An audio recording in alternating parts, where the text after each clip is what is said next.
All right, good evening, ladies and gentlemen. Welcome to the December 18th Development Review Board meeting for the City of Winooski. I'm officially calling us to order. The DRB is a quasi-judicial volunteer resident board that upholds standards and procedures as defined by the Winooski zoning ordinance. We review and make decisions on subdivisions, site plans, conditional uses, variances, and appeals of the zoning administrator's determinations. We have authority granted through the Vermont state statute, and we ensure due process, protect the rights of applicants, the rights of the public to participate in proposals for land development within the city. Appeals of decisions made by the DRB are heard by the Vermont Superior Court Environmental Division and the Vermont Supreme Court. My name is Harlan Miller. I chair the DRB. David Weisberger is the vice chair. Winooski's DRB also consists of Aaron Goyette, Jordan Matt, who Jordan's not with us this evening. He's online. Oh, he's online. Matt Anthony, and our alternate is Ryan Wade.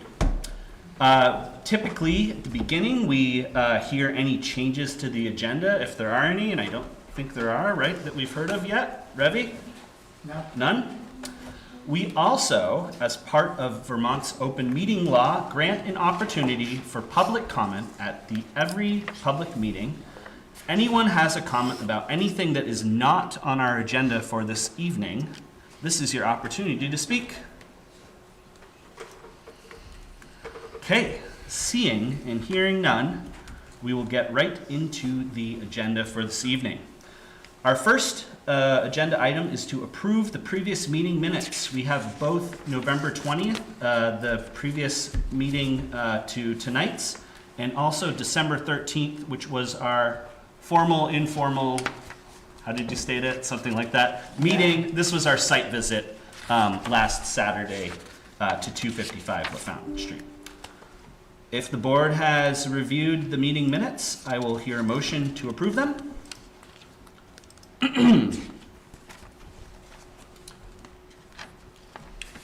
I'll motion to approve them. Second? Anyone? I second. All in favor? Aye. Aye. All opposed? The motion carries, and that was for both meetings' minutes. So tonight's agenda, the first will be a continuation of our public hearing on the preliminary subdivision application for 255 Lafountain Street, also known as the Armory site. The applicants are here with us tonight. I know there's been some changes maybe that were introduced like at the site visit, so why don't you come up and bring us up to speed and offer up any other comments. Oh, I should mention that there are two members who are recusing themselves from the DRB for involvement with the project. And also, before you begin, we'll swear everyone in. If everyone who's going to create testimony or give is it give or create? Anyone who's going to speak tonight, please raise your right hand and swear that you will tell the whole truth on pains and perjury of law or something like that, right? I do. I do. Excellent. Thank you. Any other procedural items before we begin testimony? Excellent. Applicants, welcome back again. Thank you. The floor is yours. Thanks. I'm Miranda Lascaz. I'm with the Champlain Housing Trust, and I'm here with members of our design team, Greg Dixon from Krebs and Lansing, and David Roy from Weeman Lampier Architects. And we've had a chance for conversation and gotten a lot of good feedback that we've responded to in the design. And through these conversations, it seemed like it was helpful to talk a little bit about the context for how we arrived at some of the site plan decisions. And so I thought it might be good to start with an introduction kind of about that background to the full board here tonight. So as I think most people know, Winooski's been experiencing housing challenges, and the city's been working to address it for many years. When the Guard signaled that it would be decommissioning the Armory, the city recognized the opportunity of this large site, and staff worked with council to secure an opportunity to advance its housing goals on the site. The city held public meetings to develop goals for the project, And the city housing director or manager could speak more to that process. And they issued an RFP for a developer to develop it. And so we understand, or generally people can better understand some of the parameters that we had to work with in working with this site. I just wanted to go through some of those decision-making processes. So in 2022, the Planning Commission updated zoning to allow for more denser housing in all residential districts, including this one, and to create a priority housing definition to specifically encourage affordable large family units. Then in 2023, the state passed the Home Act, requiring that single-family parcels in areas with water and sewer allow multi-unit dwellings, with the intention of creating a change from the density of 30 to 40 years ago to what is needed now. And the Winooski Planning Commission incorporated this new law into zoning regulations in '24. And so both the city and the state have that clearly stated goal to increase housing density. The RFP that the city issued suggested the property could support up to 53 units. And based on the zoning regulations definition of what this residential A district should encourage moving forward, which is an equivalent density of approximately 5 lots per acre. So we began designing a site plan looking at all of the requirements. And from a density perspective, zoning seemed to allow 48 total units. But from a parking perspective, to try to fit the required parking on site, it seemed closer to 45. But we, in working through all of our conversations about what felt right for the site, and considering the surrounding neighborhood, we also wanted to incorporate a playground and some open space. We've proposed fewer. We feel that the density that we've proposed, which is 30 units, 24 of them apartments and 6 of them homes for sale, kind of threads that needle between fitting within the surrounding neighborhood and building needed density. CHT builds both rental apartments, affordable apartments, and affordable homes for sale. Both are important and meet the needs of different members of the community, and the City Council requested both types be included in the project when they issued the RFP. Though we typically build one larger multi-unit apartment building because it's more cost-effective to build, it's more energy efficient, Winooski zoning for this district limits buildings to 6 units per building to best fit that neighborhood context. Affordable rents can't cover property expenses unless a rental property is of a certain size. So that's the reason we've designed 4 rental buildings of 6 units each, instead of one large one that would be 24 units. And we think that the size of 6plexes is a good fit for the neighborhood. Affordable homes for sale are harder to finance than apartments. And though we'd love to be able to create hundreds of homes for sale because the need is there, together with the rental apartments and meeting setback and lot coverage requirements, what the site plan can accommodate is 3 duplex buildings for 6 total homes for sale. And we will partner with Habitat for Humanity to build those duplexes, and they're a great community partner. At sketch plan, we heard concerns about traffic, parking, building height, and whether Winooski residents would be served, and I'd like to respond briefly to those concerns. As I submitted for the documents, based on other CHT properties with 3 and 4 bedroom apartments, we think this site will need 30 to 40 parking spaces to meet the need. We feel this is really a conservative prediction, but of course, nobody knows until the specific families move in. Zoning only requires 30 parking spaces, but to respond to the parking concerns expressed, we've proposed 45. And there are trade-offs to more parking. It means less open space, but we feel providing 45 is most responsive to neighbor feedback. About traffic, we appreciate there is a long-standing traffic problem or concern in the neighborhood, and the city's working on solutions to that concern. These new homes will serve families, and we want them too to be safe as pedestrians and drivers. But we don't really feel that concern is specific to this project. It's a pre-existing problem, and the city is already working on solutions to address it. About serving Winooski families, we've proposed mostly 3 and 4 bedroom apartments with a couple of 2-bedroom apartments and 3-bedroom homes for sale, specifically to meet the needs of Winooski families. The federal funding we use prevents us from restricting eligibility to certain groups because that would violate fair housing laws. So we can't require that the homes are leased to Winooski families. But we can communicate early when they're going to become available to the city, to the school, to neighborhood groups, so that they can spread the word and be first in line. And we just did this actually for our new neighborhood we created in Shelburne called Bay Ridge, which is 94 new homes. Regarding property taxes, our properties do pay property taxes. This development will be a boost to the city's grand list. Property owners pay property taxes according to the property value by state law. And because our properties are permanently affordable and restricted by a covenant, the property value is not quite as high as a market rate property. But our property taxes are significant, and this will be a benefit to Winooski.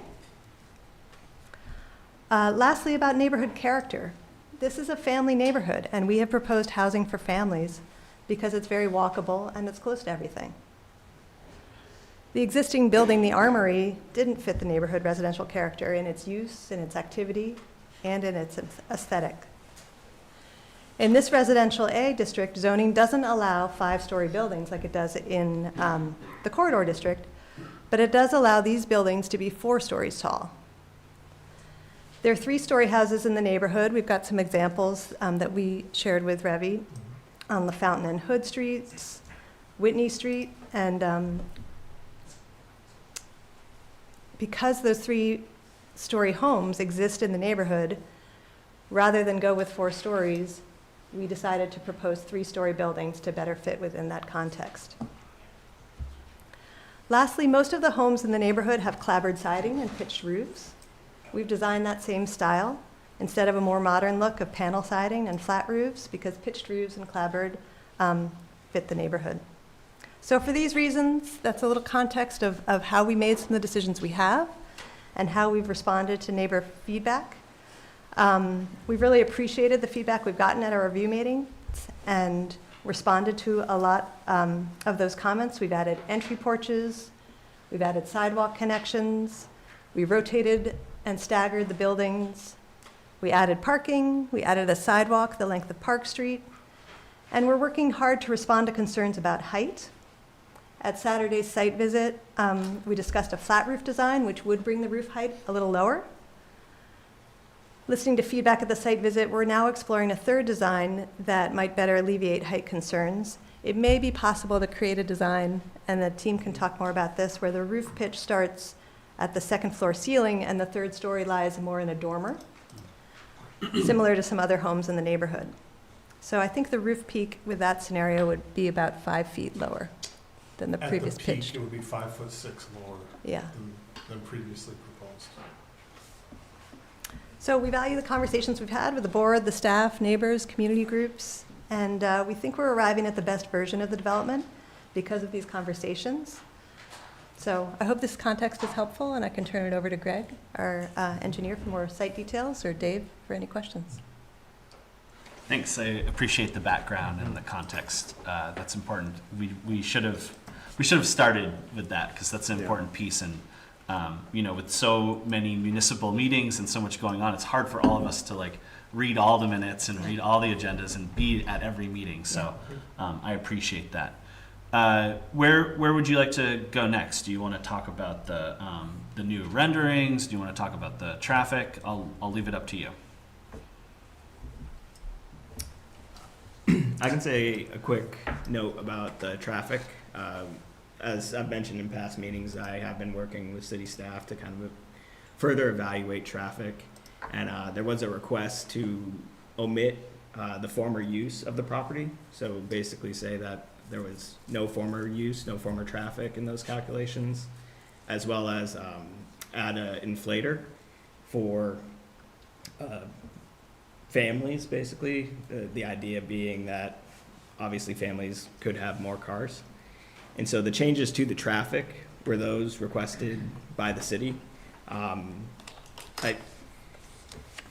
The inflators I can understand, but I did I had some feedback for the city that this project might not be consistent with some of those inflators' use. I think those inflators are used more for like residential neighborhoods where, Can you bring that up? Are these the use tables? yes. Right. Sure. And I also felt that not taking into account the former use on the property, which was existing traffic and did add to the city's traffic, was also a bit unfortunate. Really didn't read the whole story of what the project will add to the city, but what we produced is what the city has requested us to produce. Maybe for the lay people in the audience, you could just walk us through what we have here. Would you Yep. mind? So the city has requested that we look at both AM peak and PM peak vehicle trip ends. What that means is the AM peak is between, I believe it's 6 o'clock and 8 o'clock in the morning, and the PM peak is between 4 and 6. And what that is the peak hour. So it could be from 4:45 to 5:45. Sort of that's what it's trying to look at. We use a manual that is updated quite often to sort of continue to evaluate traffic and add more points to their scope and get a better idea of the traffic volumes. And so that's what we use to look into those. The uplift at the bottom was a 10% and 20% uplift that was requested the project perform. You can kind of see that under both AM and PM peaks. And those are vehicle trip equivalents? What is No. VTE? Vehicle trip ends. Ends. So what that means is if you have a vehicle coming in and then turning around and going right back out, that counts as 2 vehicle trip ends. That doesn't normally happen in the morning or evening situations because normally people are going to work or coming home from work, sort of thing. But that is what a vehicle trip end means. And so on the previous iteration of the traffic, we modeled it using an example of the existing use on site. So that building is quite large. We actually conservatively estimated maybe 20 people were in there at one point. I looked back at some old aerial photos and I could see up to 30 to 35 cars in that back parking lot at some time. So I tried to be conservative and just make it 20. But that was removed completely from this evaluation. So this is just straight as if nothing was ever on that property ever.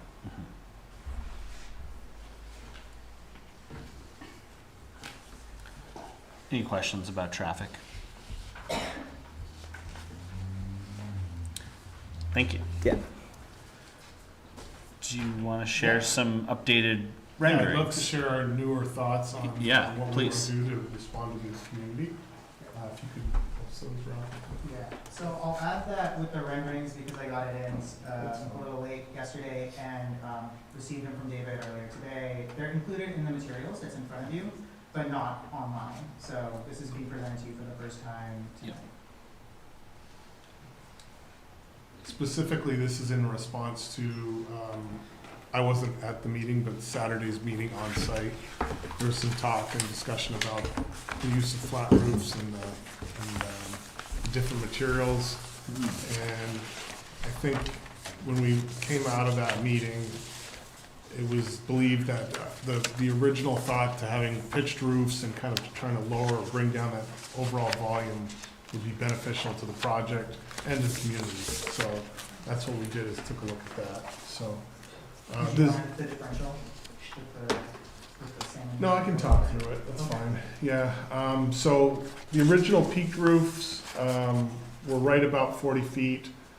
This flat roof concept, which was shared with the group or whomever was on the site Saturday morning, may have seen this, and it depicts, I think, a 32-foot eave height along the frontage of the building. Of course, it's a flat roof. It would allow us to bring mechanical equipment and other stuff up onto the roof and kind of clear the ground space around the buildings a little bit. And we we don't mind it, but we don't think it fits contextually in with the surrounding community, neighborhood and community.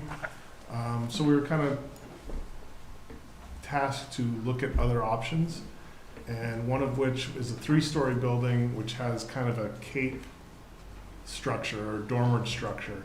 So that the roof line, the eave of the roof is down over the 2nd floor. Do you have that? Yeah. Yep. And it allows us to bring down the peak of the roof by approximately 5'6", 5'7", by having the shallower roof where the dormer element is be 312 pitch. So it kind of brings down. It does a couple things. It brings down kind of the edge of the roof line edge to just over the 2nd floor, keeps the porch element, and then the dormers are kind of engaged more into the roof line. The overall height is 3 feet 3 inches lower at the midpoint average of the roof, and as stated was 5'6" lower than the peak of the roof. There's another image which shows a red kind of overlay or background. You lose some square footage on the 3rd floor with We this? did a little bit, yeah. So there's a bathroom which is going to be a half bath versus a full bath, and some of the room sizes changed just a bit. So it had some impacts. The red shows the previous version and the height of that. So it effectively did bring down the overall height of the building, the massing, and I think more to the point, it really brings down the scale of the edge of the roof line as you go down the street. So I think it achieved what we were looking to do. I'm hoping the community thinks also that's the case. So And are the dormers only on one side of the building? no, they'll be on both sides. They're Oh. symmetrical. Yeah. Okay. Can I ask a couple of clarifying Sure. questions? So the shrubs to the kind of the far right of it, those are the arborvitaes that are currently on the site there. Mm-hmm.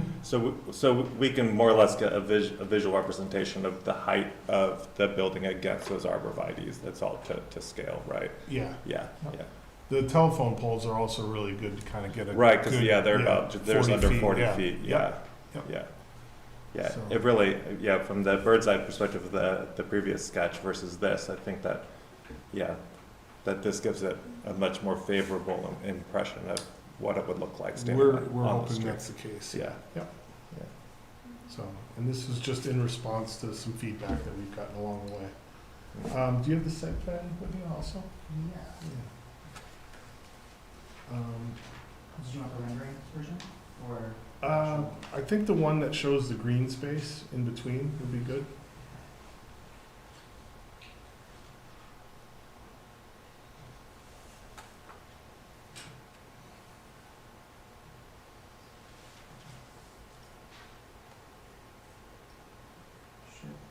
Yeah, okay.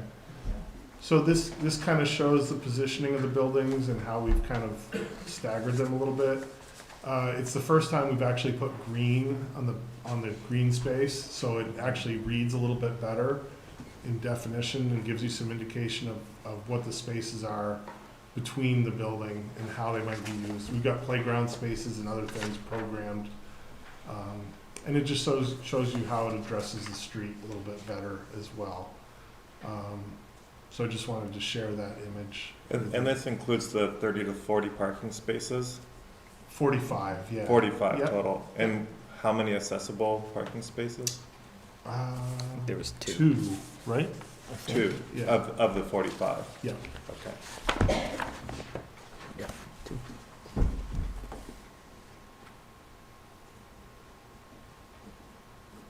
That's a good question. How many units have to be ADA compliant? We'll have two of the units will be ADA. 2 spots, Yeah. 2 Yeah. units, yeah. Then I see you added the sidewalk on the Parks Street side as kind of proposed in some of the We comments. had that on the previous Okay, section. yeah. Yep, which is all good. I'm glad you asked. Yeah. And it's also a new curb along that edge, correct? Correct, Yeah, yes. Yep. And we're gonna have to rework a little bit of the street on that side. I know there's been talk about you know, how much street we repave or whatever. There will be some work involved in the street to access water lines, sewer lines, et cetera. Right, So, yeah. I saw that pop up on the comments Yeah. and noticing it on the rendering here. Yep. I think for me, the massing and scale, this rendering is particularly helpful. Just seeing, seeing them from the top compared to the other houses in the area.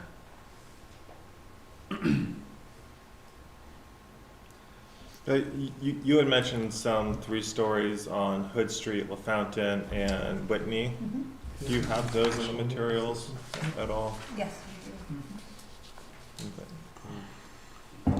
Give some So, context to the The community. group had taken some contextual photos of both surrounding properties that are in scale or in character of what we're trying to do with these, and also some other developments in other communities which pick up on the approach that we're taking as well. So the 2 in the upper left, upper center, basically, that's the scale of the building that we're talking about. You can see there's porch elements, the dormer itself gives a real good indication of the overall scale of the building. Where are these? This one is in That's on Essex. Route 15, Yeah. Essex. Right, yeah. Yeah. That's what we discussed on the site visit. The 2 down below this are just neighborhood context. Right. So trying to address the dormer element in a 3-story building, smaller footprint building, but still having the relative similar features, which we're trying to incorporate into our building, or have incorporated. And then there's some other buildings to the right as well. So this is, those 2 are in Shelburne. Again, that's a larger building, but contextually, 3-story building with kind of a dormer element, so not quite exactly what we're trying to do, but has similar features, so. Is that a CHT property, that red? The red ones one? on No. the top right are, yes. Oh, they are, okay. It's Harrington Village? Yeah.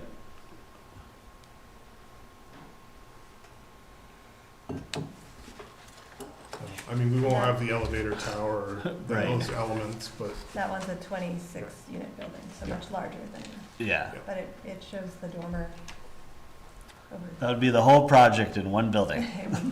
we would love that, actually, but I'm realizing it doesn't Yeah. meet your requirements, yeah. So, again, just trying to get the language, the Yeah. language of what we're trying to achieve or accomplish with the new design, so. I think that's helpful. Any other new developments you want to share with the board or the public? I think that Really, covers it. yeah, I believe so. it's the new part. Any other questions from the board for the applicants? Something I've been hearing a lot from the community is, why can't this be smaller, right? So right now, it's proposed at 30 units, including the duplexes and the 24 rental units. And people kind of throw around 20 as the magic number, right? If it could be 20 units, it'd be a lot more acceptable to the community. I know that it'd be it wouldn't work for you to give this a detailed financial analysis of why 20 wouldn't work versus 30. But I thought it was helpful when you were addressing why it's not possible to give priority preference to Winooski families, because it would conflict with housing regulations, because that is another one of the concerns, along with the bringing down the number of units by a third, is why can't we give preference to the people living in Winooski now? And it's because it's in violation of federal fair housing policies. That's useful. Can you speak to why 20 units wouldn't work? Just kind of real top level, yeah.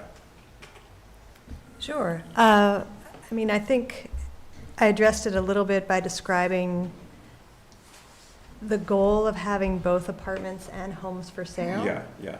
Because the really minimum number for an effective apartment building or apartment property, where expenses are spread out over the number of units and management efficiencies, et cetera, is about 24. Yeah. So we could consider 24 apartments on the site, and then we wouldn't have any homes for sale. We tried to achieve the goals of the RFP, which was both apartments and homes for sale. I see. And, I mean, I also just feel like then we would have 10 fewer homes, and the homes are desperately needed.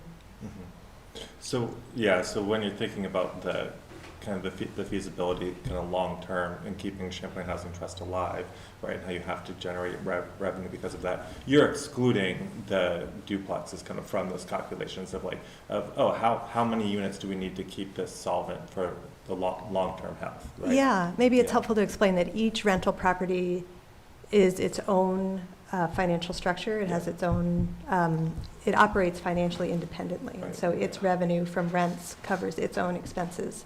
It's not a Champlain Housing Trust wide thing. All of our, Oh, okay. how many properties? Yeah. A lot of properties. They each function independently from one another. Yeah. So you're correct that the rental apartments by themselves need to be able to function sustainably and cover their expenses without including the shared equity homes, which would be sold to homeowners and are completely financially Right. independent. Right. Yeah. Right. So then for this development, 24 is kind of the magic number, right? And then For the apartments, yes. Yeah, for the apartments, and including the duplexes is a way of meeting the varied needs of housing. So some for sale, and then some for rent. Exactly. Right? Yep. So, yeah.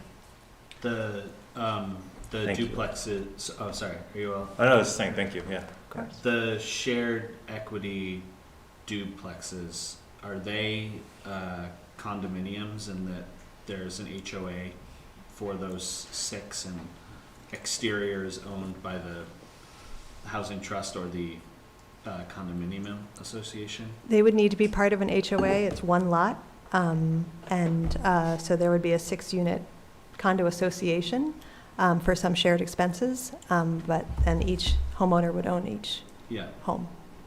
and does the CHT stay involved in the management of that HOA? So when it comes time to like redo the siding on them, it's like prescribed by the housing trust.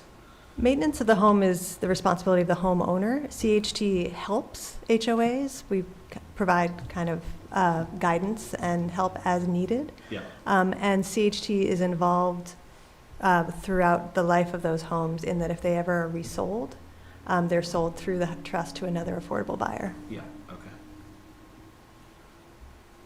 Any other questions from the board for the applicants? I'm wondering what goes into that calculation for determining that 20 or 24 is the right, like specifically, what are the expenses that go into that calculation?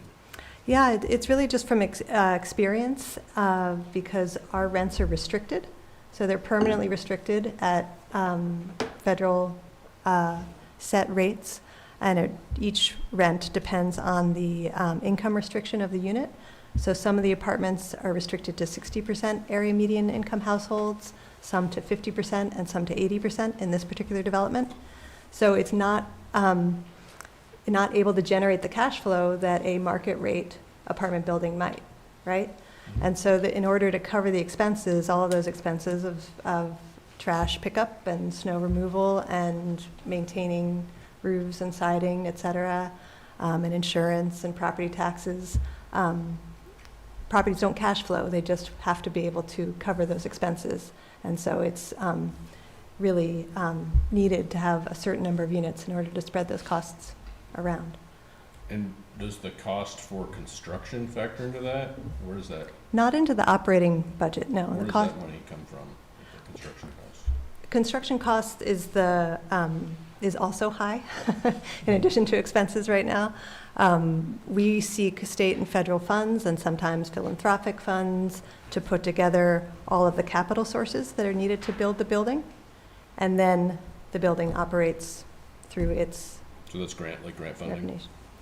The capital expenses? Yeah. Yeah, there's state grants, some federal funding sources, And can you just, I know you probably can't give exact numbers, but can you give ballpark, like, what is those, with the restricted rent rates, what does that look like in terms of those?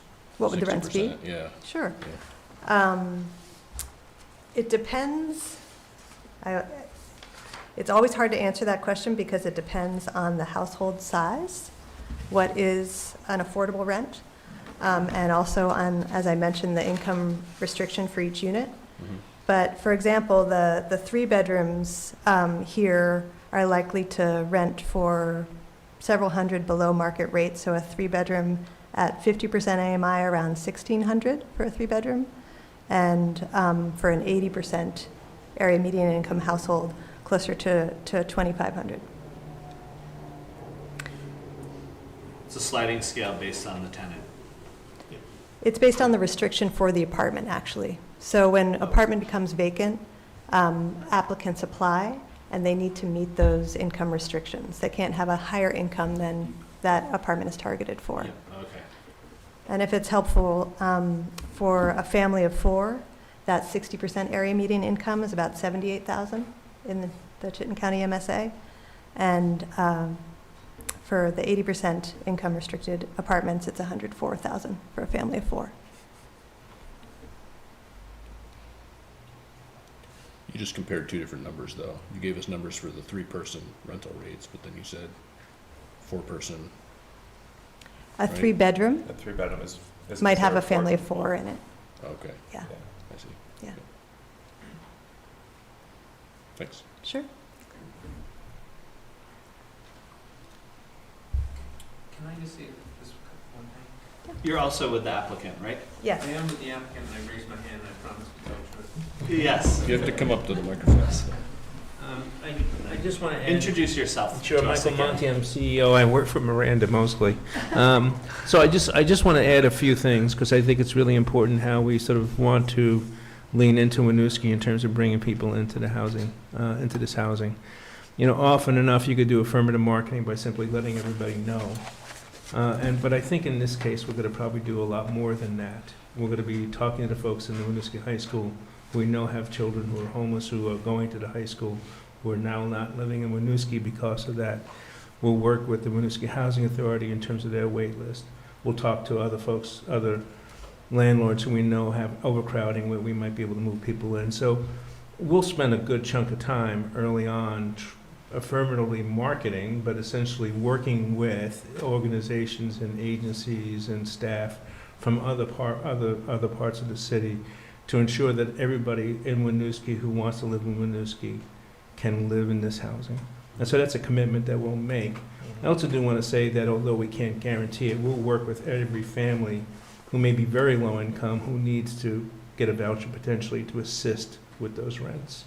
And that's something that we'll work very, very hard to do to make sure that this is even more broadly affordable than the rents we set. We often do that. More than 50% of our housing have folks who also bring vouchers to the table. So what's the reason why housing authorities like us is because they're paying a lower rent.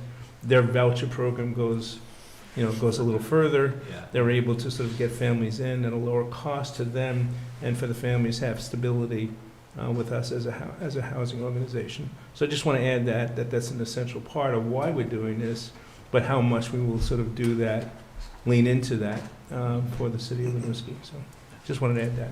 Thank you for the context. Appreciate that. Yes, please. Also with the applicant. Yes. Good evening, my name is Elaine Wong, I'm the city manager for the city of Winooski, and the city is acting as a sponsor for this project, so I am here also on behalf of the applicant, as is... You confused me for a second. Yes, as is Deputy Mayor Oakleaf. So I understand that neighbors have expressed concerns about the scale and impact of this project. As you can see, our partners have tried to mitigate that as much as they can. Some of this concern seems to stem from not being provided information about why this project here. So I'm here to provide some answers to these types of frequently asked questions. Some of my statements will repeat what our partner just said earlier, but they are, I think, worth repeating. So one of the questions, why is the city pursuing housing at the former Armory site. Housing has been identified as a priority at the local, regional, and state levels through adopted plans and policies. At the local level, the city's master plan, developed through extensive community input and adopted by City Council upon recommendation of the Planning Commission, identifies the need to expand housing options. The former Armory site was identified as an opportunity to advance these adopted goals while allowing development to occur without ongoing financial obligation or management by the city. Another question, why did the city issue a request for proposals for this site? So the city has an unusual opportunity to direct priority housing development with the site, and even more unusually, with most of those costs not being paid by taxpayers. When the National Guard decommissions its facilities, they can give right of first refusal to purchase at market rate to the host municipality of the decommissioned facility. The National Guard did so in this case, giving the city of Winooski right of first refusal to purchase at market price. That's not something we would like to do if we can help it. So, following policy direction from City Council to pursue this project, city staff publicly posted a request for proposals where the proposers would be required to pay the purchase price of the lot as well as the price to build, the cost to build the project. The request for proposals solicited development concepts that aligned with adopted city priorities and existing zoning, including affordable housing, homeownership opportunities, as mentioned by Miranda, and larger 3-bedroom or greater units. The request for proposals was conducted as a competitive public process, and city staff did respond to questions from multiple interested developers. So then why was Champlain Housing Trust proposal selected? They were selected after this, again, public competitive request for proposals process. They were the only party that submitted a bid that could meet and it met our requirements in my judgment. The city manager deemed the proposal compliant within the bounds of the request for proposals. So there were some differences, but that, again, was within those bounds. So There were some what? There were some deviations from the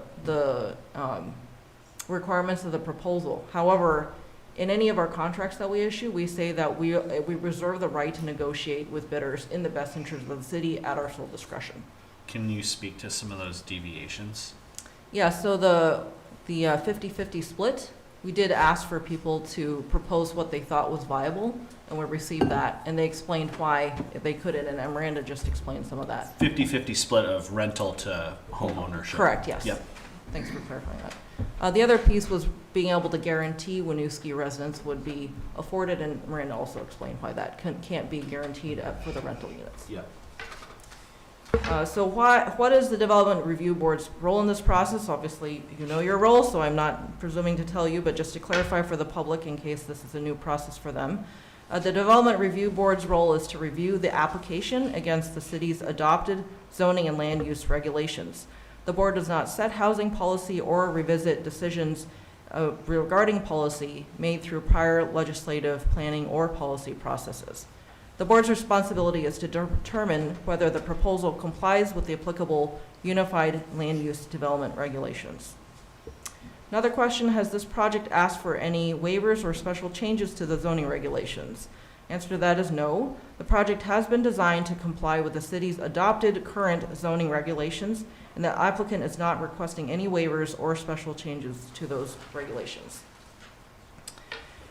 Why is the city supporting affordable housing, homeownership, and larger units at this site?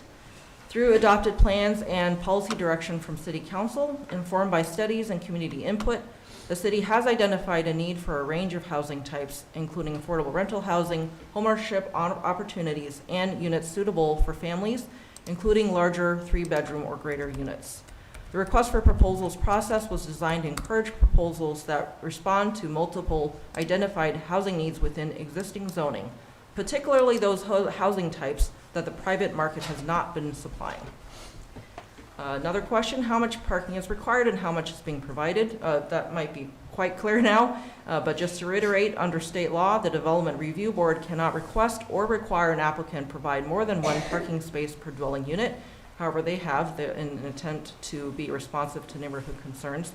Again, this project proposes approximately 1.5 parking spaces per unit, which again exceeds what is required. What environmental review has been done for the site and what is still underway? Environmental review of the former Armory site is part of the standard due diligence process. A Phase 2 environmental site assessment is currently underway in coordination with the state's Department of Environmental Control and is expected to be completed in the coming weeks. Once the reports are finalized, residents may request to see them as they will become public record at that time. How will environmental remediation be addressed if contamination is found? If environmental contamination or brownfield conditions are identified, remediation will be required prior to construction in accordance to applicable state and federal regulations. The cost of this remediation would be on the project developer. So if this project continues as proposed, that would be the Champlain Housing Trust. All necessary cleanup would need to be complete before development could proceed. This project presents an opportunity to remediate a potential brownfield site while repurposing the property for housing. The guard sold their liability. The guard what? Sold their liability. So they conducted a Phase 1 environmental review and felt that the result was that there wasn't any further testing required. But as, of course, the developer who might inherit potential liabilities, they requested that they redid the Phase 1 environmental review, which had findings, which resulted in a Phase 2. So I'm sure the National Guard acted in their best interest and also what they thought was the public interest, but, you know, sometimes there's a little bit of, Oh, yeah. difference. Consultants disagree. No. Exactly. Now, to that, my understanding is that PCBs, asbestos, and lead have been identified on the property. Lead was previously found, but as far as we know, that's been completely removed by the Guard. PCBs were also found in the building, and that was part of the building, which they removed. So the Phase 2 is, do you want to talk about that a bit? The previous remediation was related to the building. Itself. Correct, yeah, not the Yeah. soils, yeah. Yeah, but in phase 2, they'll be testing the soils again for PCBs. Yes, and we've done that testing now for Uh-huh. PCBs and PAHs, which Uh-huh. are polyaromatic hydrocarbons. And we'll get the results soon. Uh-huh. But yes, the Guard did find those materials you mentioned in building materials and remediated those materials. Now, if Champlain Housing Trust doesn't purchase the property, who is responsible for remediation once those have been found? Is it the city or the National Guard? So currently, it's still owned by the National Guard. So it would be on, Okay. it's whoever owns it is responsible. Okay. So the city doesn't own it right now. Right. We have a right of first refusal. We haven't exercised that right yet. Okay, thanks. And the housing trust is paying for the environmental due diligence. We are. We've paid for it some ourselves, and we've also been fortunate to get some funding from CCRPC, the Regional Planning Commission, who has funds for testing. Nice. Last three here. So Sorry for all the interruptions. No, absolutely. This is what it's about, right? What other opportunities are there for residents to engage on housing and transportation issues?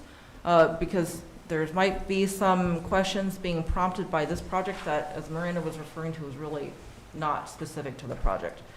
So this question is about that. So we're saying that residents can engage through city council meetings, planning commission meetings, public hearings related to plan updates, and other community engagement opportunities focused on housing, transportation, and infrastructure planning that are outside or beyond individual project reviews. Is the city planning to pay for any costs related to acquisition, environmental remediation, or development of a parcel? The city will not be funding any of these particular activities. The city has paid some minor administrative costs. Some offsite costs are still under discussion. As of today, there is an agreement about these. CHT's engineer did mention the street and utility work, which is what I'm referring to. And finally, will this project be removing any street parking on Park Street or Lafountain Street? And no, this project will not be removing any street parking. Do you have any questions before I pass it to our representative from council? Again, thank you for the context that the smaller project plays into the larger role in our city. So I appreciate that. Thank you. Thank you for listening. Evening all. I do have a prepared statement, so bear with me as I read through it as well. Thank you, Chair and members of the Development Review Board. My name is Bern Oakleaf. I am the Deputy Mayor for the City of Winooski. Mayor Renner could not be here this evening, so I'm speaking on behalf of the Winooski City Council. I want to begin by acknowledging the residents who have participated in the process thus far, and public input is an important part of how projects move through review in Winooski, and the city appreciates the time and effort residents have taken to share questions, their concerns with the city as well as with the board. I would like to briefly describe how this project came before you and the policy framework that informed it. So some of that has been stated, just reiterating it in my own statement. Housing has been identified as a priority at the local level, regional, and state levels through multiple adopted planning and policy processes. At the city level, housing is a core focus of the strategic vision and master plan, both of which were developed with significant community input. At the regional level, housing targets developed by the Chittenden County Regional Planning Commission, or the CCRPC, as directed by the state legislature, identify Winooski as needing to accommodate approximately 1,327 new housing units by 2050 to help meet the projected housing demand. In alignment with these adopted plans and policy directions, the City Council directed staff to initiate a public request for proposal, or RFP, once there was an opportunity for the city to help inform development at the former Armory site. The intent of the RFP was to identify a development concept that could advance the city's housing goals within the parameters of existing zoning at no cost to the city. The city's current housing needs, as identified by the city's equity audit and most recent housing needs assessment, include affordable housing for both rentals and homes for sale, and home ownership opportunities, and 3-bedroom or greater units. The proposal before you this evening has been developed to comply with the city's zoning regulations and was informed by adopted plans from the Planning Commission. The project's layout, unit mix, and overall design reflect the standards and expectations set forth in Winooski's land use regulations, and the project concept would create units that satisfy not one or two of the city's housing needs, but all 3 of those housing needs. As with any application, the Development Review Board's role is to evaluate whether the project meets these applicable standards, rather than revisiting policy decisions established through prior legislative and planning processes and state directives. We want to acknowledge the concerns that have been raised regarding traffic, particularly in the context of multiple larger construction projects occurring at the same time, which the city recognizes can be frustrating for residents and can amplify the existing challenges. While it is appropriate for the board to consider project-specific impacts as outlined in the regulations, it is also important to distinguish those from impacts from the broader ongoing conditions and cumulative construction activity that are being addressed through separate citywide planning and infrastructure efforts and are not created by this housing project alone. So from City Council's perspective, advancing the community's adopted goals can involve balancing competing considerations.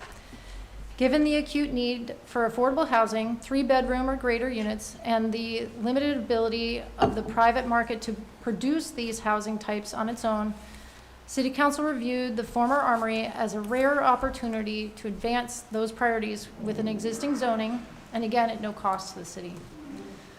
Through the RFP process, the city had identified a mission-driven partner with the capacity to help make this opportunity feasible.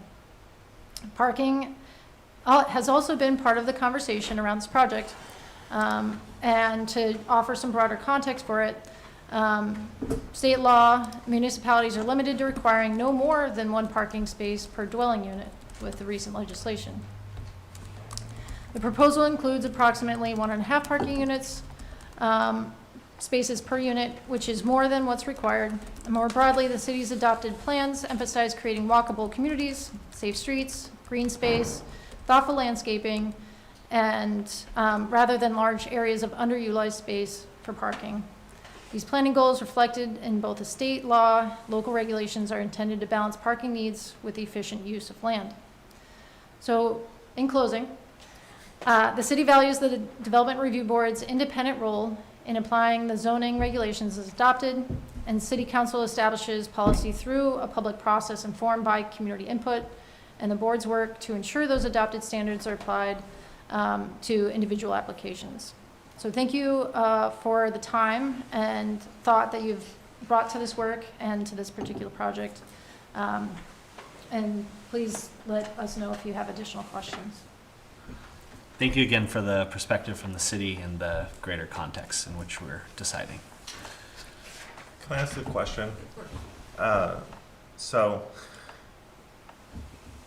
something I've heard from the communities is that this doesn't fit the current zoning for that neighborhood. I believe that's residential A, is that right? And it also fits the zoning with the housing plan, right, which has an exception for the project. Is that correct? Right, so it both doesn't fit the kind of the current zoning for that neighborhood, but it also does fit for the housing plan for the city for affordable housing. Is that right?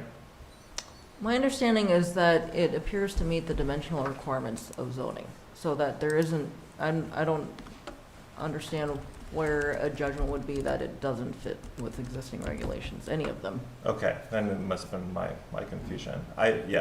I thought that it didn't fit exactly with the zoning for that specific section of it being residential A, right? So that the height of the building wouldn't fit those current regulations, but it does fit the carve out for affordable housing within Winooski. So I think this might be a little confusing at first, Yeah. right? So Yeah. we have our base zoning, and then we have the incentives for priority housing under section 5. That's what it is, yeah. So if you meet the requirements under section 5.14 that the applicant has by Yeah. providing all affordable housing and mostly 3-bedroom housing, Yeah, then you get those added incentives. that's what it is. So you can get increased lot coverage, as the applicant's proposing. The base zoning allows for 50% lot coverage, the applicant's proposing 60%, 61% lot coverage across the entire site. You're allowed to go up to 6 units per building, instead of the base zoning at 4. And you're allowed that extra bonus story. Now, that extra bonus story is enabled by statute. So that's not our rules, it's our rules trickling down from the state legislatures. And you automatically vote that. So it's not it is in compliance with zoning because they have met the requirements for the incentives for priority housing under section 5.14, which is one step beyond the base zoning. Okay, that's the clarity that I was looking for about how it could both not fit the current zoning requirements, but then it also actually does. To jump on Miranda, they're not proposing a bonus story, but Yeah. they can be eligible for a bonus story if they Yeah. opt into a bonus story Okay. per state statute. Thank Thanks. you. That's all I want to say. Hurry to say. Any other questions? I've got some questions, yeah. I mean, it seems that the city has like gone ahead and basically determined what should be built here and the density that should be built here and put this out. And now we've got, Ravi advocating for this project, members of city government here advocating for this project. And it puts the board in an awkward position, I think, right? Like we have not had input into this piece of development here, right? It seems like the city should almost be neutral in this. And here you are testifying on behalf of the applicant. I guess I'm just not sure how we've gotten to this place. So, I mean, if that's how it feels, I'm certainly not going to tell you how you feel. I would say that the city, there's a couple of parts to what you said, so I'm going to try to take them piece by piece. When you say that the city has decided what goes there, that's true. But I would say this is not the city as with a capital C as in the organization itself. This community, through the plans, through the public input processes, and then actually from state statute as well, has enabled this type of project. What's been the public engagement for the RFP that went out? So, well, the RFP itself is engagement. The city council's decision to ask for the type of project that was going to the RFP, that was part of a public meeting. But that was informed by, I would say, decades of public input relating to what's needed in the city. So we referred to the equity audit findings, we referred to the housing needs assessment findings, referred to the master plan. All of those are wider community engagement efforts. So the city as an organization now is trying to carry out those directives from the community at large. So that's what I would say in terms of like the city has dictated. Yes, the lowercase city has dictated what should happen here. And of course that I understand that local community that's neighborhood to that might feel like, well, this is affecting me in particular. It does. Just like any other public investment or public effort that is trying to respond to community-wide needs might affect somebody locally. That's happening up Main Street, of course. It will happen near the bridge once we do that. Yeah, I guess I'm not sure the capital C, lower C city, what you're trying to explain there. But Well, what I'm meaning is like the community has decided what should go there. It's not like I don't I'm think the sitting here community hasn't deciding. decided what's gonna go there. I think the city council has, right? The city council has just said, here's this RFP. And I don't think the community has had input into that. I think So- when we had our master planning sessions, when was that? 2008? When did we have them? 2019. But, is the current- but I guess the end result is we've ended up with this proposed development here that is like far and above denser than the surrounding development that's there, right? But And so it's we end all- up with this development proposal that doesn't fit with the character of this neighborhood. It fits within the zoning. It does not fit within the zoning, because the zoning takes into account the character of the neighborhood and the surrounding buildings and But the it surrounding fits with the lots. changes in It fits in the dimensionally, ordinance. but it does not fit with the character of the neighborhood. That's one of the considerations before you. It is not the only one. That's a big consideration, right? And if you can say that it does meet the character of the neighborhood, then you check that box, right? But if it doesn't meet the character of the neighborhood, how can you say that this proposed development should go forward? That's for you to decide. You're the Yeah. judicial body that gets to decide that. Yeah. But my understanding is that it is one of the criteria. It doesn't get to be the most important one. But you don't get to pick and choose the criteria. Exactly. You don't get to pick and choose the criteria, including that one. It's one of the ones that you need to consider. It is not the overruling one. Yeah, but you can't, I think you're making my point. Like, you can't just say, we're gonna ignore this criteria. Right, but so for example, can't even think of one right now. But if you had, this is a silly one, but if I was looking to buy a house and I said I needed to be close to a school, I needed to be under this amount of money, I need X, Y, Z, right? Would I not buy a house because one of those criteria aren't met? If it's close and the other ones meet it, I might still buy it. This is what I'm trying to say. That doesn't get to be you don't say. That's not a good parallel. Okay, fine. I think I've made the point as best I can, so. Yeah, it's I up guess to I'm you to disappointed decide. that the city has gone this far and like described what they want. I feel for Champlain Housing, right? They responded to the RFP, they've proposed what the city has asked, but it's all been without input from the public and without input from this board. You don't have input on this. You're the development review board, you're judicial. just Typically, like there it. is. That's why there's the whole process of sketch plan review and But we preliminary site plan. don't choose what gets developed at a site. We don't, but we get right? to give input. We get to give input throughout the process, right? And I think the city's gone ahead and said, this is what we want there. I would Right. challenge that though, because this is your fourth meeting on this topic. Yeah. And I would say that the proposed designs have made adjustments based off of input. So they are being responsive to your feedback. This is our chance for input. Yeah, Right? well, we're giving it. Yeah. Yeah. Can I say something? I mean, you had stated that there was no input from the public on Yeah. this, but there is a process by which you develop your development regulations. It's not by this board, Absolutely, yeah. and that asks for public input and feedback as you're developing the regulations, the zoning, land use regulations. Yeah. So there was at a time And there some is. public input Right, on the those. unified land use regulations, right? Yeah. And it does explain density. It explains that this neighborhood is the least dense, right? It's got the largest Yeah. minimum lot size out of the entire city. There are appropriate areas in the city for this development, right? There's the gateway districts. I mean, I find the statements about this being a rare opportunity somewhat strange, right? There are vacant lots in this city That the- besides this one. True, Those but aren't lots that the city has, The city the doesn't have same this discretion either, over. right? Like, We have the right of first refusal. yeah, correct, Yeah, correct. you do. And the market is not producing 3+ bedroom units. You- That's the You're unusualness seeing of this studios opportunity. as the predominant. And I think you'll hear, and you have heard, that the needs of our community are for housing-sized homes. And without the market, the free market meeting those needs, this is a chance for the city to provide homes that suit the size of the families that live here and want to stay here and Yeah. want to go to the school that we just put a significant investment in as well. yeah. So it seems like the city is saying, bend the rules for this development I would challenge to that. happen. I would challenge that perspective. Allow for a denser, There's been a lot of community input that has gotten to us to this point. yeah.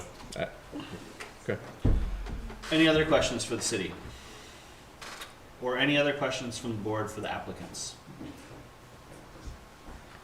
Okay, I now invite the applicants to stick around, and I think we'll move to some public testimony. Thank you.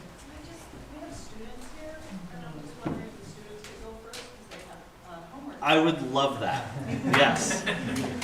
And thank you so much to the students for coming and participating in civic operations. This is exciting. Yeah, sorry, I'll introduce myself, and then I'll let the student go first. I came with them, so I want to bring them home Awesome. as soon as I can. Please, yes. My name is Patrice Lumumba, and I work at Winooski School District. I'm also a member of this community.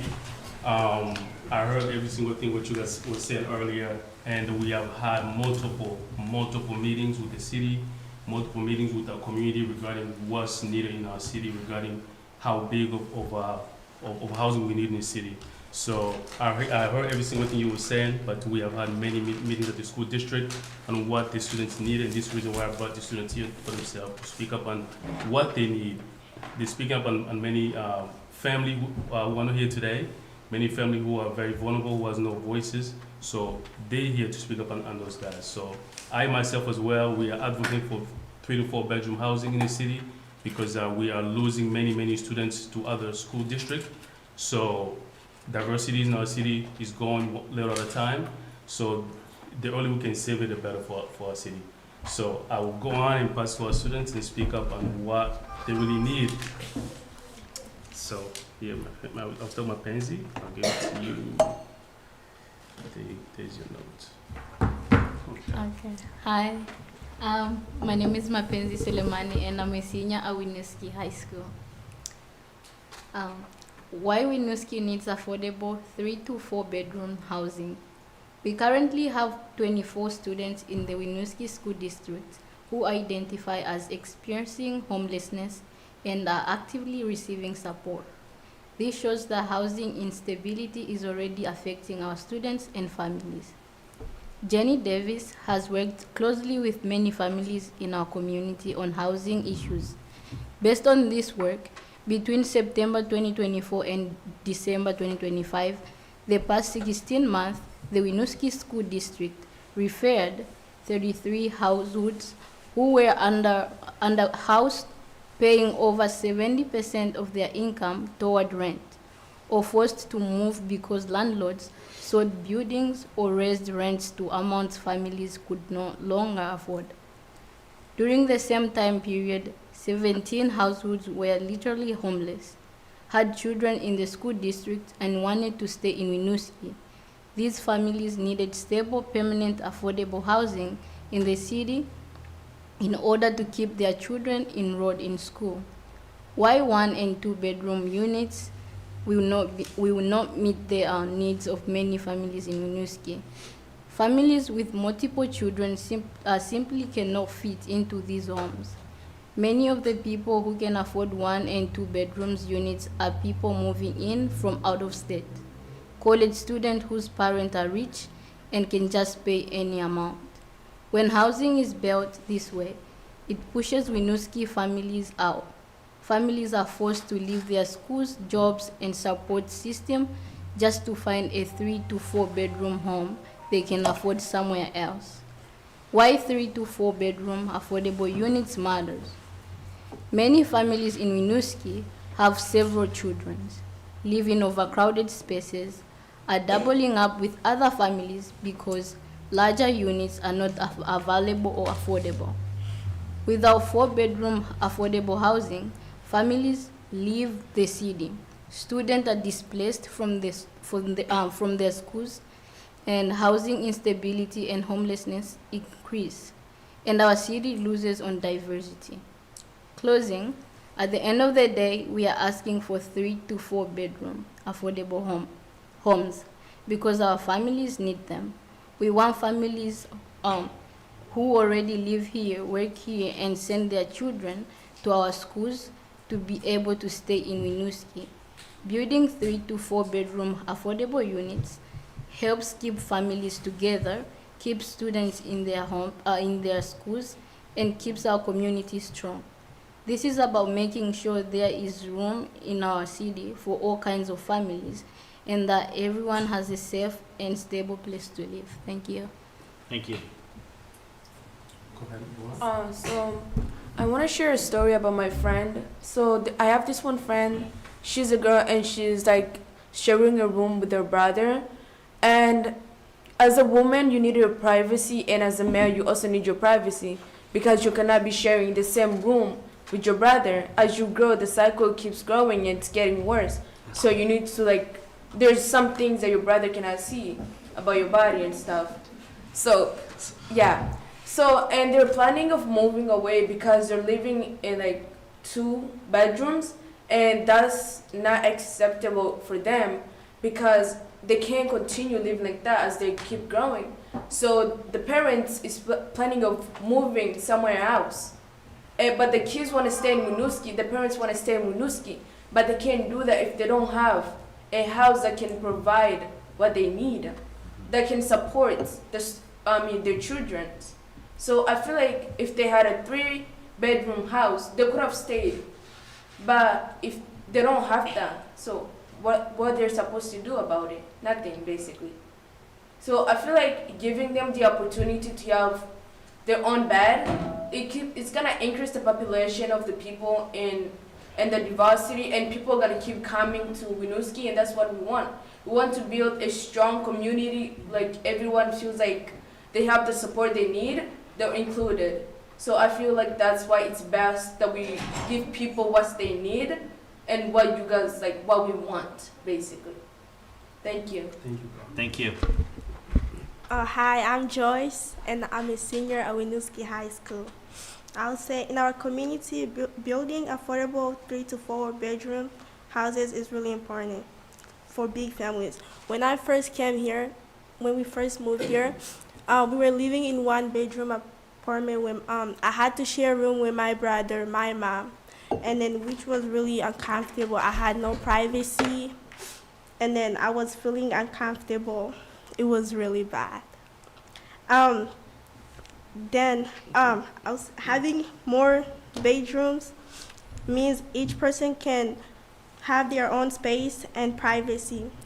Building these homes will help communities live more comfortably and reduce overcrowding. It's good for everyone because it helps create a happier community. Yeah, that's all I have to say. Thank you. I also thinking if we have a 4-bedroom housing will also be good because we are losing a lot of our classmates. They are moving away because there's no housing, which is not good. They are moving away, but they don't like moving away. Some of them, they are crying. They want to stay, but they don't have choice to stay. Also, when we first came here, we struggled to find a house. We went to double hotels. We lived there. My mom also, she was sick at that point. It was in snow, which was not healthy to her. Having those appointments, 4-bedroom, it will also help family who cannot afford housing. Some of the family, they are moving to house, but it's so expensive. the job that they are working, they don't get paid that much. So it means that if we have like a lot of housing, it will also help parents who cannot afford that much to pay. A lot of parents are moving out of state because there's not house. There's not house to speak. I would also like if that you guys can make sure that happen. Thank you. Thank you. Thank you everyone for coming out. I appreciate you getting involved with civic politics, and I appreciate it. Yeah, thank you. Thank you you. so much. Yes.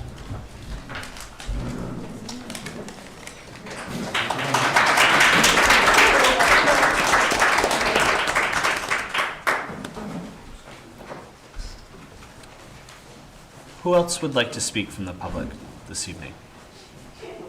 We'll start right here and we'll work our way across the room.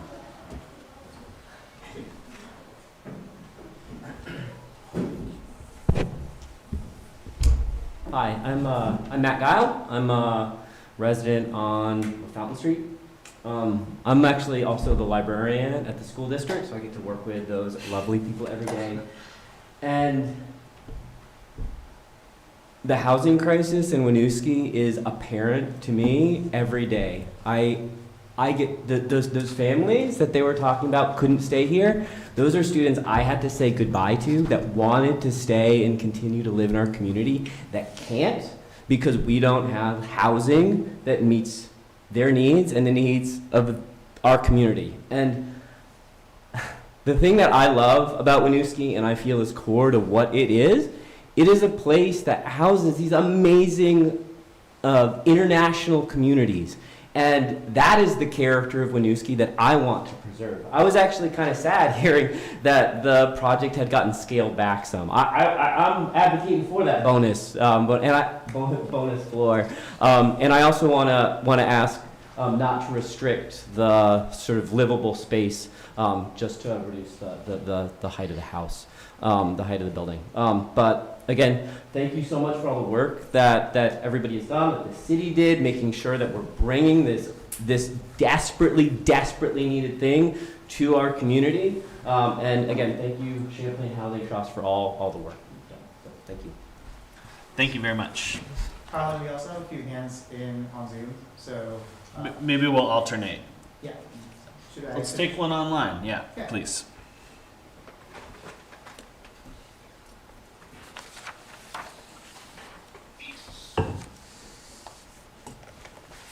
I can't read their names, so.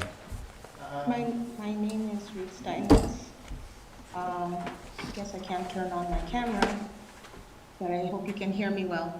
So I am a Winooski resident. I have been part of this review process from the beginning. I just missed the Saturday meeting. And I have expressed my support. As of the last meeting, I just stepped down from being the chair of the Inclusion and Belonging Commission, but I bring the whole commission's full support of this project because it is an inclusion and belonging issue. And I just want to bring up the issues that the members of the board have said, that it does not fit the character of the city, and feeling strong-armed by the municipality in accepting or making an exception to this project. I see this as a whole community effort to keep certain families here who have not had the voice or the standing of property owners and homeowners. And I think that it is a challenge when the city sort of, structures are sort of putting more weight just because of that, because there has been historical injustices based on that kind of attitude and stance. And so I'm just wondering whose voices are going to weigh more, or can you assure us that every voice matters, not just the people who are who own homes and are viewing this as quote-unquote eyesore, potential eyesore. Because the whole community wants these projects everywhere in the city.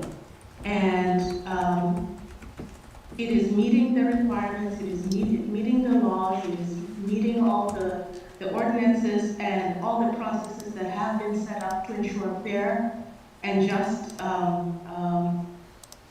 running of the city. But their rhetoric is like, well, not here, maybe over there. And for me, it seems like that's an undertone of continuing segregation. Suburbia has been an experiment that has not been 100% successful in this country. And so we are working as a city, as a community, to challenge those rules of suburbia and to expand what it means to live in suburbia. And so I just want to reiterate that this is something that many residents wholeheartedly support, and we are seeing severe pain and trauma in our students, in our families, because we want to be in a place that has no room for us. And so I just want to add my voice to the chorus that's saying, yes, we want this project, not just because of all these circumstances, but we want these and many more projects in our city, and we need to question why we are resistant to housing, family conducive housing in any area of our city. Thank you. Thank you very much. We'll take one from the room now. Please.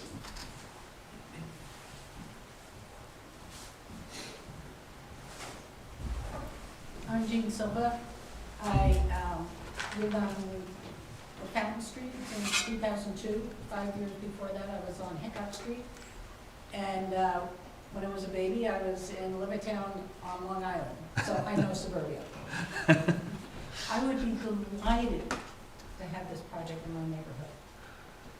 When we were looking at the development of Molly's Way before that, there were many, many people that didn't want that. We worked together as a community to find the ways that we could make it work. That actually, some of us actually talked to residents of Waterbury that had similar kinds of buildings, and the same contractor was going to do it. And we went out there and they found out they hated the buildings. So we came back with that, and things changed. This is a lovely, lovely neighborhood, little neighborhood within the neighborhood. It's great. Shortly after I moved into my house, we had the house sided. It was painted dark brown. It had been dark brown since 1930-something. And actually, I had some people come over when we were putting on the siding saying, you can't do that. That house is supposed to be brown. So I'm kind of looking at this, well, houses in this area should be this high and no higher, or should have this, that, and the other thing. We need to house people. We need to house people decently. And I will do everything I can to help make this project come along. I'm really excited about it. I love it in my neighborhood. Thanks. Thank you. Let the record show they're wearing a hat that says, "Make America Kind Again." Shift back to online? Yeah, we'll take another from the online participants.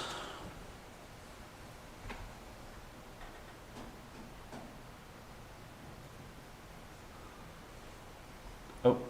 Can you hear me? Yep. Hello? We can hear you. Welcome. Okay, great. Thanks, everyone. This has been lovely to be here and listening to the presentation. My name is Erica Bronze. I live on Manso Street, which is just around the corner from the proposed development. And I just want to say I do 100% support the building of extra housing in Winooski that is so needed. On my corner of Manso and East Allen, over the last 10 or so years, there's been quite a bit of development.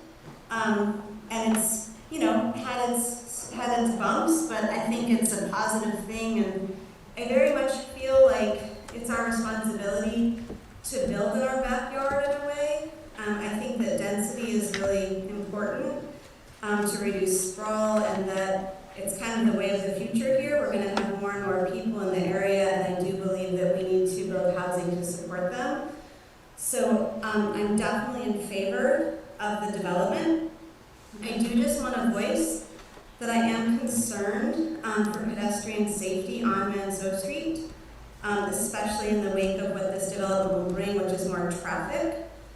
For anyone who knows Manso Street and has tried to walk on Manso Street, it is very, very challenging. It is a narrow street with no sidewalk, and especially in the winter with the snow banks high, it's quite dangerous for pedestrians and pets. And because we've had all the recent development where Manso meets East Allen, there's a lot of kids that are walking up the street to school, which is lovely to see, and I so appreciate all of my neighbors. And I really just want to keep us all safe. And so I'm just asking, and I've talked to the city council as well, that we be considerate about how to keep our pedestrians safe on Manso Street, such as adding a sidewalk or adding a three-way stop where where Manso Street meets High Street, or some other such solutions. So I'm just asking that we consider, as we're building more units and bringing more people in and bringing more traffic in, again, which I do support, that we also think about the safety of the folks who are walking in the neighborhood. Thank you so much. Thank you very much. We'll take one from the room. Yes, welcome.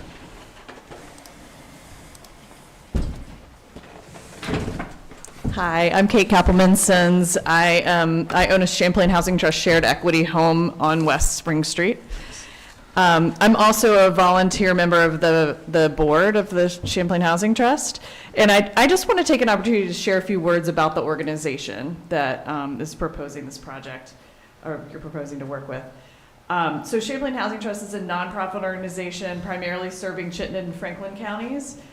They provide housing support across the continuum, so from shelters to permanently affordable rentals to co-op housing to shared equity owned homes. They provide home education programs to prepare folks for home ownership and maintain their properties. And in 2024, CHT provided education to 466 households. So anyone that would buy a shared equity home would need to go through that education process. In 2024, 303 households moved into CHT apartments, including 108 folks who were previously unhoused. So there's a priority to address our homelessness problem. 35 households bought permanently affordable homes in that year, with 13 identifying as Black, Indigenous, or people of color. And another service that they offer is the Resident Services Department, which, you know, if this is built, the tenants there would have access to.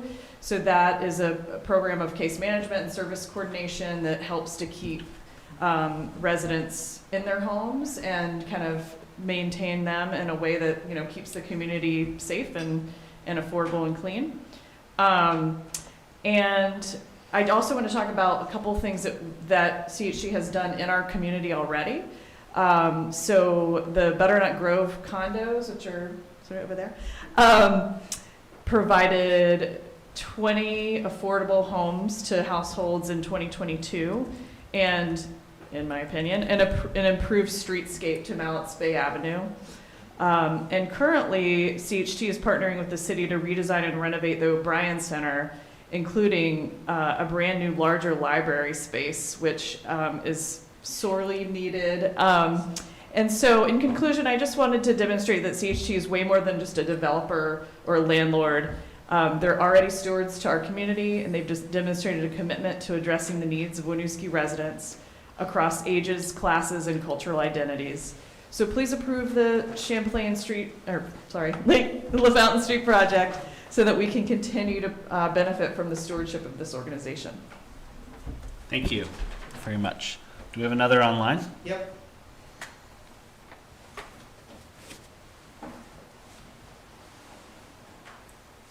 Hello,